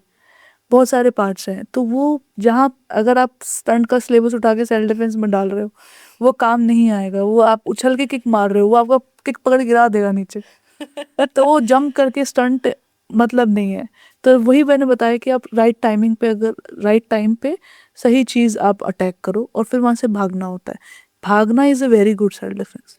आप वहाँ से भागो, वो नहीं आजकल जैसे दिखाते हैं, मैंने देखा है कि नहीं पलट के मारो उसको, नहीं, मारना नहीं है। आपने हिट कर दिया, go to the police station, या फिर जो स्मार्ट वॉच पहनी है या कोई ऐप है फ़ोन में, नियर बाय महिला थाना है, वहाँ आप रिपोर्ट करो। यही बेस्ट सेल्फ डिफेंस है। मतलब आपके कहने का मतलब ये कि उसको हिट इसलिए करो कि आपको भागने का टाइम मिल जाए। यस, या वो वापस पलट के नहीं मारे। इतना भी ब्रूटल नहीं होना चाहिए कि आप बिल्कुल ही मिसयूज ही कर रहे हो आप अपनी आर्ट का। हाँ अपनी आर्ट का। या फिर आप, क्योंकि यू नेवर नो, अगर उसके पास नाइफ हुआ तो तब क्या करोगे आप नाइफ से थोड़ी डील करोगे। नाइफ इज ऑब्वियसली आपसे ज़्यादा स्पीड में लगेगा। हाँ, हालांकि नाइफ की सेल्फ डिफेंस भी मैं ड्रिल्स कराती हूँ, but it is again on the situation. अगर वो आपसे बहुत ज़्यादा बल्कि है या उस स्ट्रेंथ में ज़्यादा है तो आप सेंसिटिव पॉइंट्स पे हिट करो, क्योंकि आप उसके स्ट्रॉन्ग पार्ट पे तो कुछ बिगाड़ फिर भी भी नहीं कर सकते कुछ। नहीं कर सकते। या प्रॉप्स का यूज़ करो, आसपास कुछ पत्थर है या कुछ ऐसी चीज़ है जो उसके आप हिट कर सकते हो, मिट्टी है उसके फेस पे हिट कर सकते हो, और run. Escape is a very best. अब अमिता मैम, मेरे पास लड़के भी आ रहे हैं सेल्फ डिफेंस सीखने। आज से नहीं, 2022 में, मतलब जब हमने कोविड भी आया था, हमने एकेडमी क्लोज करी थी, तब तो 40-50 MNCs में जो बॉयज़ काम कर रहे हैं वो घर आ गए थे, वर्क फ्रॉम होम था। और 40-50 अप्रोक्सीमेटली मैंने उनको मना कराया अभी शायद कि बंद है अभी एकेडमी, हम करेंगे, वी विल ओपन इट। जैसे ही ओपन हुआ वो आए सीखने। तो आप सोचो, सेल्फ डिफेंस आज एक एजुकेशन की तरह इम्पोर्टेंट हो गया है। पहले कहते थे रोटी कपड़ा मकान, now health safety and fitness change हो गया है। मैं तो बोलती हूँ कि वो लाइन चेंज हो गई है कि रोटी कपड़ा और मकान तो देखिए, रोटी और मकान तो मैं देख रही हूँ सरकार बांट ही रही है। हाँ कपड़ा वैसे ही हो जाता है, जब ये चीज़ें हैं तो कपड़ा भी आ जाता है। अब हो गया है हेल्थ सेफ्टी एंड फिटनेस। जिस हिसाब से इवॉल्व हुए हैं हम, 5 सालों में बहुत चेंजेस आए हैं, हर फील्ड में आए हैं चेंजेस। तो कहीं ना कहीं मेरा यही मानना है कि सेल्फ डिफेंस किड्स भी सीख रहे हैं, मैन एंड वुमेन भी सीख रहे हैं। मेरे दादाजी को भी, मैं एक बार, हम लोग पार्क में थे, मेरे दादाजी के फ्रेंड्स ने उन्हें बुलाया, देखो ये राष्ट्रपति अवार्डी हैं, मिले हम, मतलब अपने फ्रेंड्स से बुलवाया मेरे दादाजी ने। मैं बोला हमें भी सिखाओ। आप सोचो कि उनको भी एक दो जो इजी उनके बॉडी के हिसाब से थी, बॉडी के हिसाब से, एज के हिसाब से सिलेबस है। और फॉरेन में तो 40-50-60 की एज ग्रुप में वो ड्रेस पहन के खेल वो सीखती हैं फीमेल्स, सीनियर सिटीजन सीखते हैं। तो जब इंडिया इतनी तरक्की कर रहा है तो एक माइंडसेट की चेंज है। नहीं, वहाँ तो इसलिए भी सीखते हैं ना कि सीनियर सिटीजन मोस्टली अलग अकेले रहते हैं, बच्चे नहीं होते हैं। तो सोसाइटी में सिक्योरिटी के लिए यहाँ तो ठीक है, बच्चे हैं, पड़ोसी भी यहाँ देख लेते हैं, कुछ होता है तो वहाँ पे कोई नहीं होता। तो लेकिन हाँ, जो स्थिति माइंडसेट होता है, एक ओपन माइंडसेट है कि चलो लेट्स लर्न न्यू। हमारे यहाँ पे क्या होता है कि हम लोग, हालांकि चेंज आ रहा है क्योंकि परिस्थितियाँ कितनी लोग बदल पार्क गई जा रहे है ना। हैं, देखा है मैंने, योगा के स्टेटस डाल रहे हैं सबके, पार्क में कुछ ना कुछ फिटनेस चेंजेस हुए हैं, अच्छा पॉजिटिव चेंज है। और थोड़ा सा और फास्ट हो तो हम डेफिनेटली हम उनसे भी, अमेरिका एंड ऑल से भी compete कर सकते हैं आराम से। तो ये है। और रही बात मेरी जर्नी की, इन्हीं बातों में जर्नी से हम भटक गए, हम सिर्फ उसमें आ गए कि स्पोर्ट्स एंड ऑल। बट मेरी जर्नी में ये 15 साल की बहुत बड़ी जर्नी है। मुझे लगता नहीं कि हालांकि मैं ट्राई कर रही हूँ हर चीज़ कवर करने की, ताकि कोई भी एज, क्योंकि मैंने हर एज ग्रुप को क्रॉस करते हुए बचपन से, then tuition life, college life में, जैसे वो पॉलिटिक्स हुई जो ऋचा जी कह के फिर कहने लगे सब लोग, और वो जर्नी आगे बढ़ी। और वहीं से मुझे लगा कि चलो इसको अब पीछे नहीं हटना है। 100 प्रेसिडेंट अवार्डी का मतलब क्या हुआ कि आप लेके बैठ गए बस, give back to the nation. कितने ही प्लेयर्स हैं, कितने ही ऐसे अचीवर्स हैं अपने अपने फील्ड में, वो विन करके बैठे हैं। पर जब अगर आपके पास कैलिबर है कि आप दे सकते हो, जैसे वो कि आप एक होता है किसी किसी में कि आप डिस्ट्रीब्यूट करना चाहते हो आगे वो नॉलेज, वो एक्सपीरियंस। और मुझे लगता है अगर मुझे अच्छे लोग ऐसे मिलेंगे तो मैं अच्छे उन्हीं ऐसे लोगों को अच्छा ट्रेनर्स और कोचेस बना के मैं चाहती हूँ कि पूरी पैन इंडिया पे ये सेल्फ डिफेंस जो मैं कर रही हूँ पूरी टीम के साथ मैं इसको लेके जाऊँ आगे, क्योंकि सेल्फ डिफेंस में अगेन ये एक मजाक नहीं है, ये एक सीरियस फील्ड है। आप सिखा रहे हो तो आप उसको भविष्य किसी का स्पॉइल मत करो, किसी को रॉन्ग टेक्निक्स मत सिखाओ, क्योंकि आजकल लोग जब मैंने देखा, जब आप जो जितने भी कोचेज हैं मैंने उनको कभी देखा ही नहीं खेलते हुए। कहाँ खेल रहे थे वो, ना ही मैंने न्यूज़ में देखा। कुछ लोग ने इनवैलिड टूर्नामेंट्स में अपनी सर्टिफिकेट और सीएम के साथ फ़ोटो लगा के न्यूज़ में आ गए, वो ऐसे भी लोग हैं। और वो सिखा रहे हैं, वो पोस्ट पे बैठे हैं, बट वो कहते हैं ना काम बोलना चाहिए आपका, जैसे अमृता मैम आपका काम बोलता है। मैं आपको देखी हुई हूँ, ठीक है, मत भाई अपनी बात ही बताइए। मैंने आपका भी देखा है, आप इतना अच्छा कर रहे हैं अपने फील्ड में। तो वही है कि काम बोलता है इसमें। आप सेल्फ डिफेंस सिखा रहे हैं तो जेन्युइन होना चाहिए, रिकॉग्नाइज्ड होना चाहिए, नहीं तो आप उसको बंद कर दीजिए, आप कुछ और फील्ड चूज़ कीजिए। क्योंकि सेल्फ डिफेंस आजकल मैंने देखा है कि कुछ भी नहीं, कुछ भी आर्टिफिशियल लेकर वो सड़क पे वो काम, उस लड़की से तो पूछो उसके साथ हुआ क्या है, कैसे पकड़ा, कॉलर कैसे पकड़ी, हाथ कैसे पकड़ा, रिसर्च तो करो। आप अपने हिसाब से सिखा रहे हो, आप तो लड़के हो, आपको क्या पता लड़की क्या पता सब कुछ आता हो उसे लेकिन नर्वस हो गई हो। तो वहाँ मैं मेंटल ट्रेनिंग देती हूँ, कॉन्फिडेंस बूस्ट करती हूँ कि बहुत सारी फीमेल्स हैं, बहुत ताकत होती है लेकिन वो घबरा जाती है। वहाँ पे जब मैं काउंसलिंग करती हूँ, उनसे बातचीत करती हूँ, उनको मोटिवेट करती हूँ। मेरे पास ऐसी फीमेल्स भी आई हैं जो मैरिड हैं, उनके साथ ऐसे वायलेंस हुआ है, कई बार डोमेस्टिक वायलेंस होता है, कई बार बाहर हो जाता है, ट्रैवलिंग में हुआ है। कुछ तो ऑफिसर्स की, बड़ी बड़ी ऑफिसर्स की वाइफ है, घर में उनको। हाँ, वो उनके अगेंस्ट जा ही नहीं सकते। इन लॉज भी इतने स्ट्रांग है, पावरफुल है, वकील है। अब आप बताओ, मेरे सामने आके रोने लगी वो। तो मैंने सजेस्ट करे, हालांकि कुछ एनजीओ जो इनके लिए काम कर रही हैं, एनजीओ को आगे आना चाहिए। ये जो अच्छा एनजीओ में भी जो जेन्युइन है, आजकल एनजीओ जो सोशल वर्क ना अभी सोशल वर्क एक तरीके चूरन की तरह हो गया है, उस सब जगह अच्छे से जाने मिल जाएगा। कहीं ना कोई एनजीओ बना के चला के काम डेटा में अपना वर्क दिखा देते हैं और अवार्ड लेने पहुंच जाते हैं। बट जो जेन्युइन एनजीओ हैं वो उन्हीं पे ही जाएं, कांटेक्ट करें। पहले एक टाइम था कि जैसे अवार्ड्स जो जेन्युइन एनजीओज थी, ऐसी पर्सनालिटीज़ को मिलता था। आजकल तो स्पोर्ट्स अवार्ड हो या कोई ऐसे वुमेन अवार्ड हो, जयपुर की ही बात कहूँ, वो कोई भी आके जिन हमने कहीं देखा नहीं उनका काम, वो बस 1-2 साल मेहनत करते हैं और वो अवार्ड ले लेते हैं, खरीदते हैं, पता नहीं क्या है। बट ये चीज़ भी आई थिंक इसको भी ठीक होना करना चाहिए। और लोगों को ध्यान देना चाहिए कि किसकी फील्ड में कंसिस्टेंसी है, कौन काम कर रहा है, परफॉर्मेंस क्या है, इसके आधार पर ही उनके पास सीखने जाएं या उनसे ट्रेनिंग लें। बाकी तो अवार्ड लेने दीजिए, उसको हम लोग रोक नहीं सकते। बिल्कुल।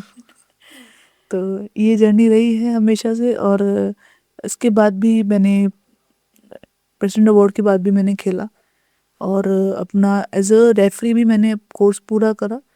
और वही जो दूसरों मेरे साथ हुआ कि मेरे साथ चीटिंग्स हुई, मैंने नहीं करा कि मैं किसी को हरा रही हूँ या फिर जो जीत रहा है, चाहे वो मेरी एकेडमी का स्टूडेंट खेल रहा है, इधर किसी और का स्टूडेंट खेल रहा है, जो जीत रहा है उसको लेट हिम गो।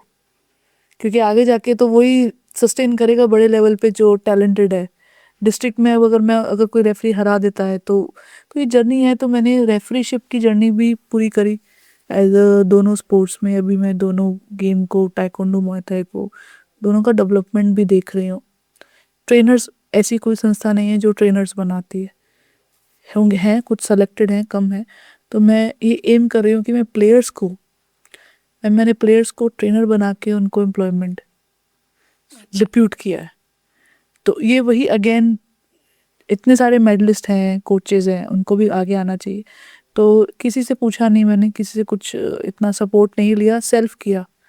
कि प्लेयर्स तो बेचारे स्पोर्ट्स कोटा के बहाने, उनको तो स्पोर्ट्स कोटा सबको मिल ही नहीं रहा है, जॉब तो सेलेक्टेड सीट्स है, और वो भी highest medallist international and maximum international medallist. वो कहाँ जाएगा जिसने 2 इंटरनेशनल्स खेले हैं? और सीट्स जब ओपन होती है उसको वेट करना पड़ता है। तो मेरे हिसाब से मैं अवेयर भी कर रही हूँ ट्रेनर्स को, मैं मतलब प्लेयर को ही मैं ट्रेनर बना रही हूँ, ताकि उनको वो गलत दिशा में नहीं जाए, एम्प्लॉयमेंट मिले। और ये भी हो कि उनको मैं पुश भी करती हूँ। आजकल इतना अच्छा स्कोप है sports journalism, sports lawyer, sports CA and sports manager. IPL में जितने भी आईपीएल्स होते हैं उसमें स्पोर्ट्स मीडिया पर्सन्स डिप्यूट हो रहे हैं, स्पोर्ट्स डॉक्टर्स, बहुत सारे 36 फील्ड्स हैं अपार्ट फ्रॉम स्पोर्ट्स से स्पोर्ट्स। रिलेटेड, हाँ स्पोर्ट्स से रिलेटेड अलग फील्ड हैं जो स्पोर्ट्स में काम आते बिल्कुल, हैं। स्पोर्ट्स मैनेजमेंट हो गया, स्पोर्ट्स फिजियोथेरेपिस्ट हो गया, स्पोर्ट्स टेक भी एक अपकमिंग फील्ड है। ऐसे बहुत सारे फील्ड हैं, पर राजस्थान से बहुत कम लोग हैं जो अवेयर हैं या जिनको गाइडेंस मिल गई, वो डिग्री करके फिर वो आगे प्लेसमेंट ले लेते हैं। जॉब के लिए न्यू वेंचर है ये। न्यू वेंचर है। उस टाइम पे, मेरे टाइम पे आई थिंक इतना ही था कि बस खेल के आ जाओ बस, और पढ़ाई रोकना मत, क्योंकि पढ़ाई से ही जॉब लगेगी। और या फिर पीटीआई की तैयारी करो, गवर्नमेंट फिजिकल पीटीआई ट्रेनिंग अच्छा स्कूल Yes. में जो होते हैं हाँ, फिजिकल ट्रेनिंग। गवर्नमेंट स्कूल या गवर्नमेंट कॉलेज। तो उस टाइम पे वही ऑप्शंस थे। बट लोग, अब राजस्थान में क्या, मैंने कहा कि जो मुंबई दिल्ली में अवेयरनेस है स्पोर्ट्स को लेके, वो यहाँ पे उस वक्त कम थी। अब अवेयरनेस आ गई है। बट अगर मेरा ये मानना है कि जिस तरीके से मैंने अपनी नॉलेज के लिए नॉलेज ढूंढनी पड़ती है, दर दर करानी भटक के पड़ती है, ढूंढा। हाँ। और खुद के इसके बाद जैसे मेरे प्रेसिडेंट अवार्ड के बाद 200-300 प्लस मेरे अवार्ड्स हुए। और उसके बाद भी नॉलेज मैंने अपनी रोकी नहीं। अब क्योंकि ये हमारी फील्ड में सिलेबस एक बार में आप सीख के आ जाओ ऐसा नहीं है, इसमें लेवल्स होते हैं। फर्स्ट डिग्री से 10th डिग्री तक जाते हैं। तो जैसे 4th डिग्री का, 4th डान का मैंने एग्ज़ाम दिया है, ब्लैक बेल्ट का। और आगे 5th डान भी मैं जाऊंगी, 6th डान भी जाऊंगी मैं। और मे बी आफ्टर ईयर में फिर से खेलने का वापस शुरू करूँगी, कम बैक का। और तो ये प्रोसेस मुझे लगता है गोल होना चाहिए। गोल भी ऐसा कि सेल्फ डिफेंस में भी बहुत लोग आते हैं कि मैम फ्री में सिखा दो। वो अच्छे कॉलेजेस हैं, आप एक कोच को बुला रहे हो। जैसे मैंने डिवाइड कर रखा है, एक एडवांस कोर्स है, एक बेसिक कोर्स है। उसमें पता चल जाता है किसको सीरियसली सीखना है। तो जो बेसिक कोर्स है, बेसिक में सीखते हैं जिनको जेन्युइनली सीखने वाले हैं। तो वहाँ पे बार्गेनिंग चलती है आजकल कि आप इतने रुपए में हमें एडवांस कोर्स सिखा दो। आप एक लाइफ स्किल सीख रहे हो, और उसमें भी कॉलेज या कोई एमएनसी है, कॉलेज है, एनजीओ का समझ आता है, बट वो बार्गेनिंग करते हैं। तो इसी वजह से मार्शल आर्ट इंस्ट्रक्टर्स, काफ़ी लोग मनी का स्कैम करते हैं। मार्शल आर्ट इंस्ट्रक्टर को अगर सैलरी जितनी पीटीआई को मिल रही है उतनी स्कूल में मिलेगी या उतनी कॉलेज में ऐसी एक पोस्ट होगी, तो मार्शल आर्ट के जो स्कैम्स हो रहे हैं कि फर्जी टूर्नामेंट में बहुत ज़्यादा पैसे ले लिए एंट्री फीस के नाम पे, 50-60 थाउजेंड में ब्लैक बेल्ट्स बेच दी, ये स्कैम भी हो रहे हैं। हाँ हाँ बिल्कुल।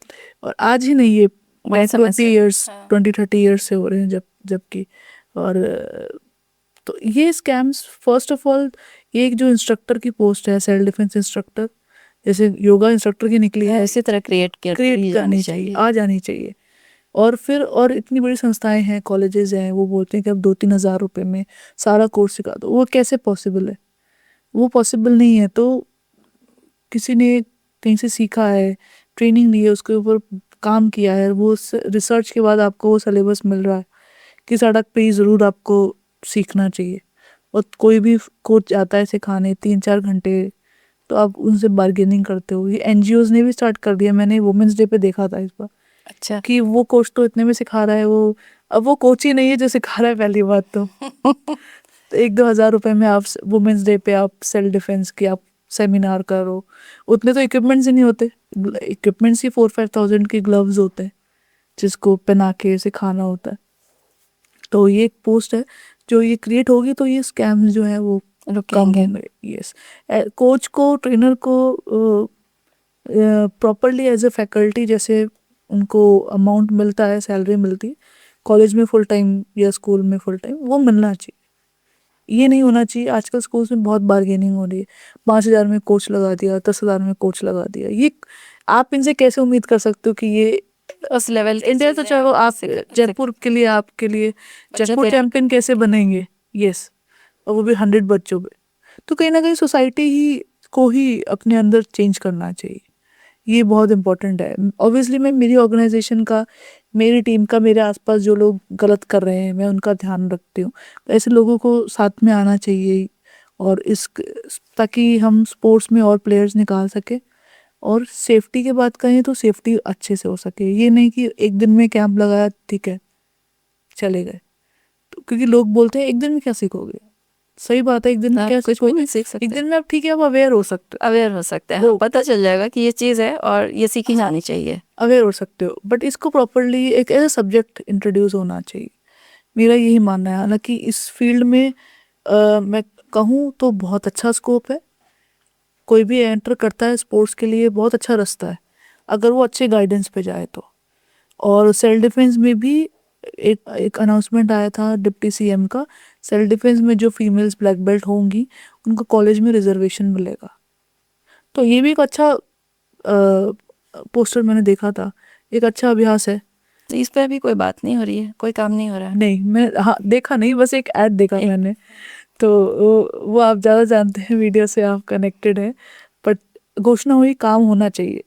और फीमेल्स की बात करूँ तो मुझे लड़कों के ज़्यादा कॉल आ रहे हैं सेल्फ डिफेंस सीखने के।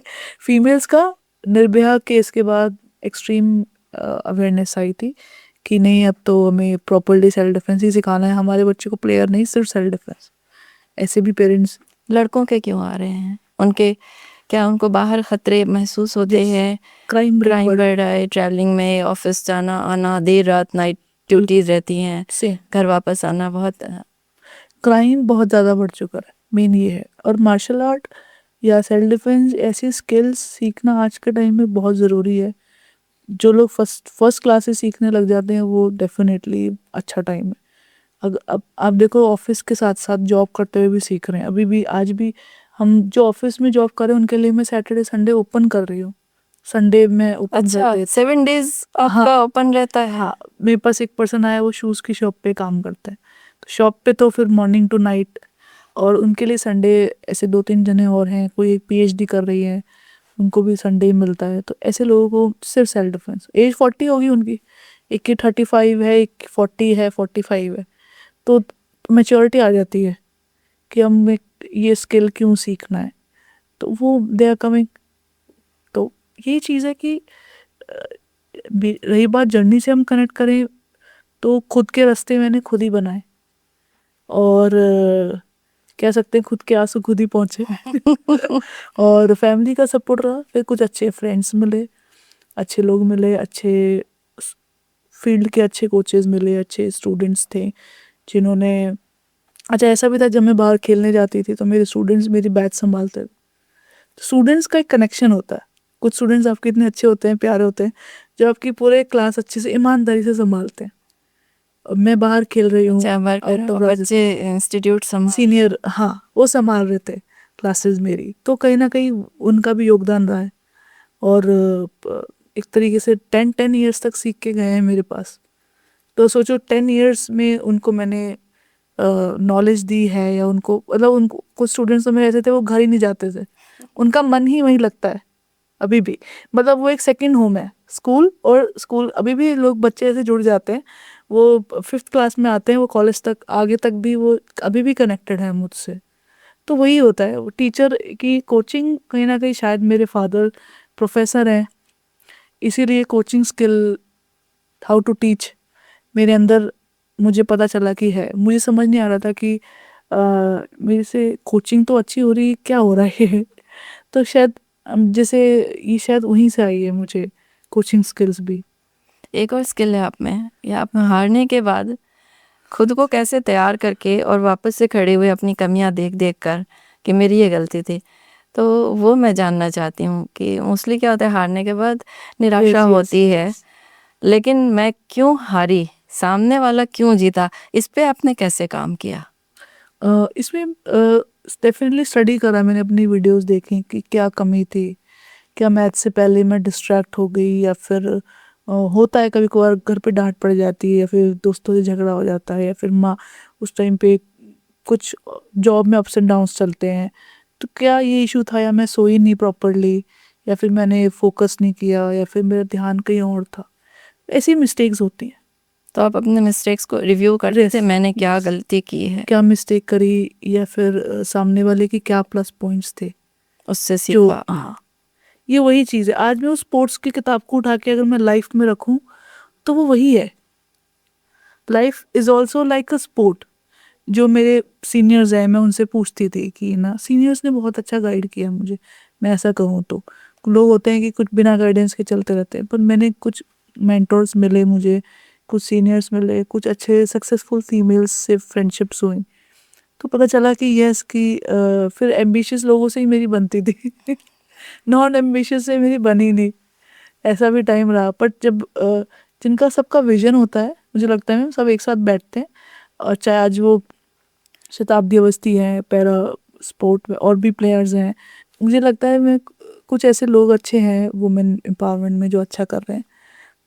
अगर हम उनके साथ बैठ के कुछ चेंज लाने के लिए काम करते हैं या डिस्कशन भी करते हैं, तो वो एक एज अ मोटिवेशन काम करता है। और रही बात मैच की रिव्यूज़ की, तो मैं रिव्यू करती थी, पूछती थी कोचेस से। डेफिनेटली जयपुर में तो कोई थे नहीं एज सच कि मैंने क्या गलती करी, क्या कमी रही मेरी मिस्टेक में। और मेरे पेरेंट्स भी मुझे, मेरे फादर मुझे बोलते थे कि जा मैच में जाने से पहले किसी से बात मत करना, किसी से बात ही मत करना, एनर्जी वहीं कंज्यूम हो जाएगी। अच्छा, ये एक टिप मुझे, तो उससे पहले फ़ोन साइड में रखती थी या फिर अवॉइड करती थी कि फ़ोन, किसी से बातचीत ही ना हो। 2 दिन पहले, जैसे 2 दिन बाद मैच है, अच्छा 2 दिन पहले से Yes. फ़ोन हटा देती हाँ थी। बोले कि कोई कोई फ्रेंडशिप दोस्त कोई मिलने आ रहे, नहीं घर पे कोई भी आ रहा है, अभी मना कर दो, कहीं नहीं जाना घूमने। तो ये चीज़ें हैं जो मुझे लगता है फैमिली ने जो गाइड करी एज अ मेंटोर की। जैसे हमारे फाइटिंग स्पोर्ट्स में अगर हम ध्यान नहीं दे और किसी से टेबल से पाँव लग गया ऐसे, खेलना तो उसी लेग से। ये भी ऐसा एक टिप है कि अगर पहले ही लगा लोगे तो वहाँ क्या करोगे। और प्रेशर लेके नहीं खेलना है। प्रेशर लेके जब भी मैं प्रेशर लेके खेल रही हूँ हमेशा नेगेटिव हुआ है। प्रेशर नहीं, एकदम रिलैक्स माइंड से खेलना है। और बहुत बार ऐसा भी हुआ है, अभी मेरे स्टूडेंट्स भी जिनके पेरेंट्स मैच देख रहे होते हैं, वो मैच हार जाता है। अच्छा, लेकिन Because he आपके knows पेरेंट्स कि के साथ रहते थे? हाँ, मेरे साथ उल्टा हुआ। वो एक डिफरेंट कह सकते हैं, बट अब अगर बच्चों के majority साथ अलग। स्टूडेंट्स पे मैंने एक्सपेरिमेंट देखा। स्पोर्ट्स साइकोलॉजी की बात है ये। स्पोर्ट्स साइकोलॉजी भी एक अच्छा विषय है करियर बनाने के लिए। तो मैंने देखा है कि जिनके पेरेंट्स वहाँ खड़े होते हैं ना, पास में वीडियो बना रहे होते हैं, तो उस बच्चे का ध्यान यहाँ होता है अच्छा, वो थोड़ा नर्वस भी हो जाता है, वीडियो बन रहे तो मुझे कोई कॉन्शियसनेस देख रहा है, उधर चली जाती है। कि मुझे कोई ऑब्जर्व कर रहा है, इसलिए बच्चे लूज कर जाते हैं। ये भी एक चीज़ है। अब जैसे हमारे कुछ टूर्नामेंट्स इतने, अगर मैं लास्ट 20 ईयर्स में कराटे और टाइकोंडो के टूर्नामेंट की बात करूं, रात के 12 बजे तक टूर्नामेंट चल रहा है। आपको क्या लगता है जो सुबह 8-7 बजे आया हुआ है बच्चा, बच्चा या बड़ा कोई भी प्लेयर, उस क्या उसके पास स्टेमिना एनर्जी, हाँ वो तो एनर्जी लेवल सारे तो लो हो टूर्नामेंट जाएगा। तो न्यूज़ में भी आया है बहुत बार। मैं उस फेडरेशन का हिस्सा भी रही हूँ, पोस्ट पे भी रही हूँ मैं कमेटी का, बट रात तक टूर्नामेंट चल रहे हैं। मैनेजमेंट ड्यूरेशन इतना स्ट्रेच नहीं होना चाहिए, इतना ना लंबा स्ट्रेच नहीं होना चाहिए। नेक्स्ट डे कर दो आप, नेक्स्ट डे का रेंट मत बचाओ नेक्स्ट डे उस जगह का रेंट दो। और आप जो भी पेमेंट्स रेफरीज को देनी होती है बढ़ाओ, और अब उसको करो। 12 बजे 1 बजे इतने लेट तक कोई प्लेयर खेल ही नहीं सकता। और एक प्लेयर कितने राउंड एक दिन में खेल पाएगा, मतलब एक रेस्ट के बाद अगले दिन वो यस, नेक्स्ट ये अभी तक इंडिया में ये सोल्यूशन हुआ ही नहीं रहा। जयपुर की नहीं, ये पूरे इंडिया में टूर्नामेंट्स। एक बार तो सीबीएसई टूर्नामेंट रात तक चला था। सीबीएसई जो खुद एक बड़ा पैनल है, वो भी रात तक। ये रियलिटी है। अब ये इनमें चेंजेस हालांकि कर रहे हैं, बट स्टिल बहुत से पेरेंट्स गुस्सा हो जाते हैं कि हम छोड़ के जा रहे हैं, हम लेके जा रहे हैं अपने बच्चों को रात को 12, 10, 11, 12 बज के। कोई भी पेरेंट 5 PM के बाद बच्चे के पास रहेगा ही नहीं वो, कि वो कुछ खेल पाए। वो नींद में खेलते हैं, बच्चे हारते ही हैं। हाँ नींद में खेलते हैं। और दूसरी चीज़ है कि स्टेमिना खत्म हो चुकी होती है, एग्जॉस्ट हो चुके होते हैं ना उस समय तक। ये district, state and national level ये देखे गए हैं कराटे में, टाइकोंडो में। कुछ लोग इम्प्रूव कर रहे हैं, बट ये अभी भी हो रहा है हर कहीं पे। तो ये चीज़ें हैं जो स्पोर्ट्स में सुधार आनी चाहिए। और अगर स्कूल अपनी स्कॉलरशिप्स बनाए, पॉलिसी बनाए स्कूल की स्पोर्ट्स स्कॉलरशिप। मेरे साथ कुछ स्कूल्स हैं वो स्पोर्ट्स स्कॉलरशिप दे रहे हैं, बच्चों को जुड़े हुए हैं, 10 साल से स्कूल जुड़े हुए हैं, हम 10 साल से ट्रेनर वहाँ भेज रहे हैं, वहाँ पे टीम तैयार कर रहे हैं। तो ये एक अब वही है कि जब मीडिया में आता है तब जाके लोग एक्टिव हो जाते हैं, जब वो मीडिया में नहीं होता तब एकदम रिलैक्स।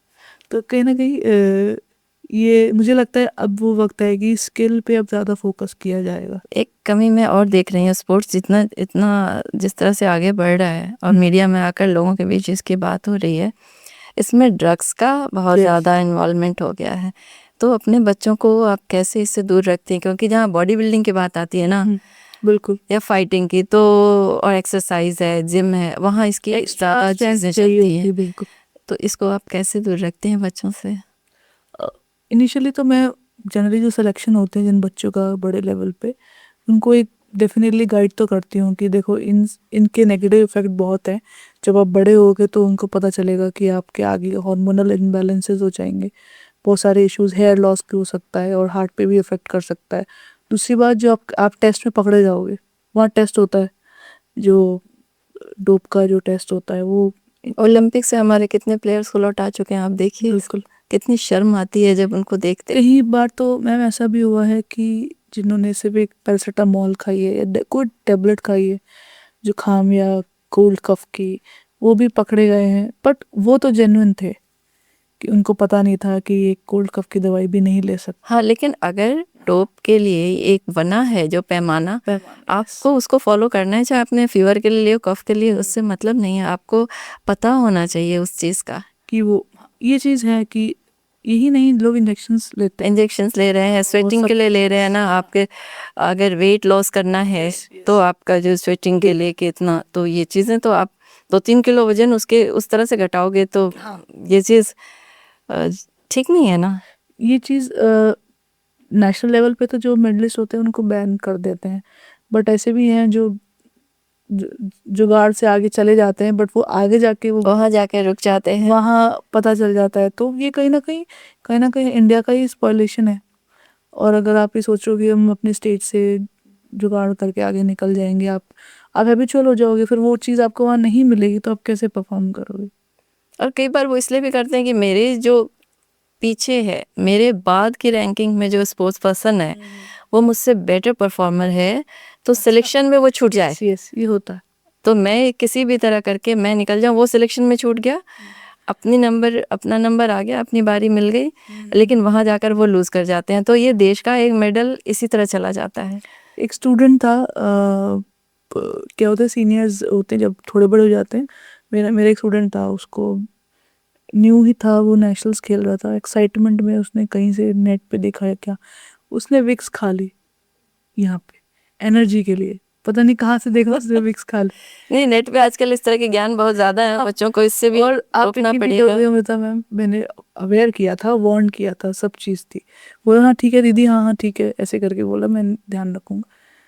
30 सेकंड बाद वो नॉकआउट हो गया, उसका शोल्डर नीचे उतर गया, सेंसेस तो खो ही चुका था वो, मतलब उल्टा हुआ। हालांकि विक्स से तो मुझे नहीं लगता, थोड़ा सा हो उससे सकता नहीं है। हुआ, वो अपने ही एक्साइटमेंट की वजह से हुआ है, अपनी मिस्टेक, उसने अपना प्रॉपर गार्ड नहीं रखा, मिस्टेक की वजह से वो भी एक इशू था। और माइट भी उसके क्या सेंस में आया, वो हुआ उसके साथ ऐसा। बट अगेन मैं खुद मना करती हूँ, हालांकि हमारे पास हालांकि स्ट्रिक्टनेस तो अच्छी खासी है फेडरेशन में, स्टेट लेवल नहीं बट नेशनल लेवल पे वो चेक करते हैं, जो भी मेडलिस्ट होता है वो चेक करते हैं। बट जो लोग रेगुलर ट्रेनिंग कर रहे हैं, आप देखेंगे वो वही खा के तो एनर्जी ड्रिंक्स भी ले रहे हैं जो एज ए कोल्ड ड्रिंक बिकती है वो लोग। लेकिन हाँ, इसके जो प्रॉपर सोर्स है, लाइक कि जो जेन्युइन सोर्स हैं, जो हम इजीली स्पोर्ट्स की डाइट से ले सकते हैं। हाँ, डाइट में ही इसको इंक्लूड करने बजाय कि ये सप्लीमेंट लें। जैसे कि लोग फिश खाते हैं अपने उसके लिए, प्रोटीन के लिए, और भी सोर्सेज हैं, ओमेगा है और पनीर है, ये सारे सोर्सेज हैं, तो वो लेते हैं। बट एट द एंड ये क्या हो रहा है कि जो जो लोग सीनियर्स लेते हैं उनको देख के जूनियर कॉपी कर। आई होप ये चीज़ कोच को देखनी चाहिए। ऋचा जी, एक सवाल मेरे दिमाग में आ रहा है, आप इतना समय हो गया इस फील्ड में, जी, वापस मुड़कर देखती हैं कि जहाँ से शुरू किया था, तो क्या लगता है कहाँ तक पहुँच पाई हैं आज? मैं अपनी जर्नी को याद जहाँ तक कर पा रही हूँ, रेगुलरली मैं इस फील्ड में रही हूँ और एक भी दिन छुट्टी नहीं करी है। और इस जर्नी को अगर मैं शॉर्ट में देखूँ तो जो मेरा प्रेसिडेंट अवार्ड हुआ, उसके बाद ये जर्नी चली। मैंने इंटरनेशनल में मेडल जीते, वर्ल्ड चैम्पियन बनी, साउथ एशियन चैम्पियन बनी, taekwondo and muay Thai boxing में। फिर ये जर्नी चलती रही, 8 टाइम्स नेशनल गोल्ड मेडल हुआ मेरा। और वहाँ भी मेरे गोल्स रुके नहीं। और एक मौका और था जो मुझे अभी भी यादगार है, जो कि मैंने नेशनल एंथम गाया था प्रो कबड्डी लीग में। और ये ऐसे मोमेंट्स हैं जो एक मेडल के बराबर हैं मेरे लिए। प्रो कबड्डी लीग, वो मुझे ध्यान है, अभिषेक बच्चन ने भी शेयर किया था। वो यहाँ पिंक पैंथर्स के ओनर हैं, रहे थे उस समय उस टीम के, तो उन्होंने अपने उसमें प्रोफाइल में शेयर किया था। बिल्कुल, आपके उसमें साथ भी गाना गा रहे हैं वो लोग स्टेडियम में। मुझे नेशनल एंथम गाने के लिए मेरी रिकॉर्डिंग भी हुई थी पहले, और नेशनल एंथम के लिए मुझे बुलाया था कि मुझे ओपनिंग सेरेमनी में राष्ट्रगान गाना है। और ये एक बहुत ही प्राउड और मेमोरेबल मोमेंट है अगेन। और आपकी फील्ड का वो स्पोर्ट्स नहीं था, वहाँ पे बुलाया। बिल्कुल, और स्टार स्पोर्ट्स पे आया वो, और स्टार स्पोर्ट्स पे नेशनल एंथम गाना। और आई थिंक वो वीडियो में भी मैं काफ़ी भावुक हो गई थी, क्योंकि लाइव ऑडियंस थी, सब कुछ लाइव गाना, परफॉर्मेंस थी लाइव। और जो सॉन्ग था वो, मतलब जो नेशनल एंथम है उसको भी अच्छे से निभाना था, इतने ही सेकंड्स में पूरा करना होता है। तो वो एक बहुत मुझे याद है कि जब वो मेरा अनाउंसमेंट हुआ कि हमारे बीच एक ऐसी महिला है जो स्पोर्ट्स और वुमेन एम्पावरमेंट में अपना अच्छा कर रही है, तो वो कहीं ना कहीं वो जो हर्डल्स थे वो सब मुझे मिटते हुए दिखे, जो मैं हर्डल पार करते हुए आ रही थी। तो ये ऐसे मोमेंट होते हैं हमारी लाइफ में। फिर आगे 8 टाइम्स नेशनल गोल्ड मेडलिस्ट भी हुई मैं, बैक टू बैक। और एक बार तो मैंने हैट्रिक भी बनाई थी, नॉन स्टॉप 3 गोल्स। तो बहुत सी चीज़ें होती हैं जो आपको मोटिवेट करती है कि ये जर्नी जब चालू की है तो इसको आगे तक, लक्ष्य तक लेके जाएं। फिर मैंने पुलिस में सिखाया, जैसे मैंने बताया। और भी कुछ ऑर्गेनाइजेशंस में आपने ट्रेनिंग दी है, मुझे जहाँ तक ध्यान है। जी, आरबीआई में, और yes, reserve bank of India है, उनमें जो महिला स्टाफ हैं फीमेल। एसबीआई बैंक है, एचडीएफसी है, एयू है, यू बैंक फाइनेंस। ये महाराष्ट्र, गोवा, एमपी, गुजरात, राजस्थान, इन सब के बैंक्स में मैंने और मेरी टीम ने ट्रेनिंग दी है। एनसीसी में हमने ट्रेनिंग दी है। और मैं जहाँ भी जाती हूँ मैं ट्राई करती हूँ सेल्फ डिफेंस और मार्शल आर्ट दोनों में ही मैं ट्रेन करके आऊँ, चाहे मेल है या फीमेल है। और ये जर्नी एनजीओज में भी, और अब तक फीमेल कैब ड्राइवर्स को भी सिखाया मैंने। जो फीमेल कैब ड्राइवर्स हैं यहाँ जयपुर के आज़ाद फाउंडेशन की, काफ़ी फेमस है वो फाउंडेशन। तो उसमें जब आप एक सेटिंग उस पोस्चर में हैं तो कैसे पैसेंजर कोई बैठा है तो कैसे अपनी सेफ्टी कर सकते हैं। और ये मैं हर साल कई बार क्रिमिनल्स भी राइड करते हैं या किसी गलत नियत से बैठते हैं, लड़ाई झगड़ा हो सकता है कहीं भी। और ये एक बार नहीं, आज़ाद फाउंडेशन फीमेल ड्राइवर्स को मैंने लगभग 5 ईयर से मैं बैक टू बैक हर साल ट्रेनिंग दे रही हूँ। और 3 लाख यूथ को मैं पूरे इंडिया में कवर कर चुकी हूँ, मैं और मेरी टीम। और मैं चाहती हूँ कि मेरे ऐसे ही लोग, अच्छे लोग जो इस फील्ड में काम करना चाहते हैं, वो जुड़े। और हम 3 लाख नहीं, हम इंडिया की 30 लाख वुमेन को ट्रेन करें आगे इसी प्लान पे आप चल रहे हो। जी, यही मेरा लक्ष्य है। और मैं 3 लाख का संख्या बढ़ाना चाहती हूँ कि ये आगे जाएं और अच्छे कोचेज, अच्छे ट्रेनर्स हमारे साथ जुड़ें, और ताकि हम पूरे इंडिया को हम सेफ और स्ट्रॉन्ग बना सके।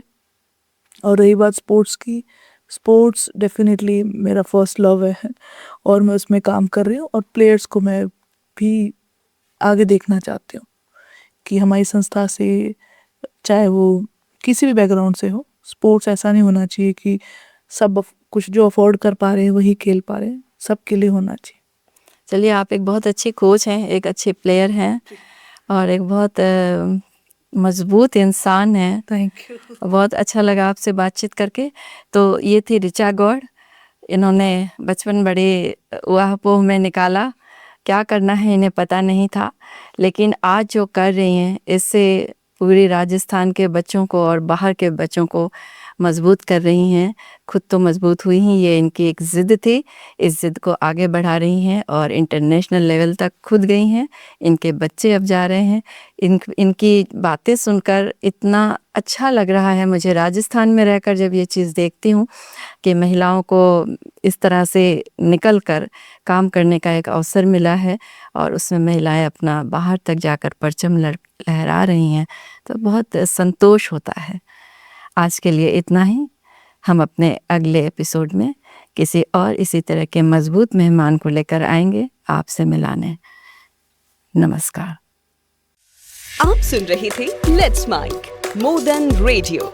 फॉलो कीजिए हमें हमारे सोशल मीडिया प्लेटफॉर्म्स पर। It's time for news. It's time for more than radio. Presenting the first radio news app, Let's Mic. Let's Mic, a news-based app on your phone where you get to watch and listen news, talk shows, interviews, radio show podcasts. On Let's Mic, you get all relevant information of TV, print, radio, podcast, and digital. Let's Mic talks about every segment of life.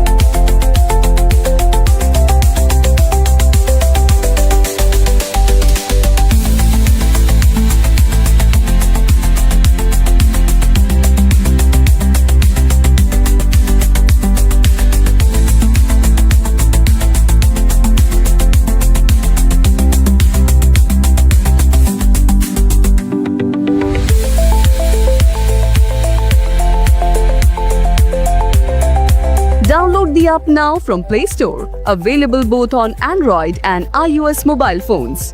Follow us on YouTube, Instagram, Twitter, LinkedIn, Facebook, Telegram, WhatsApp, Snapchat. Let's talk, let's connect, and let's mic.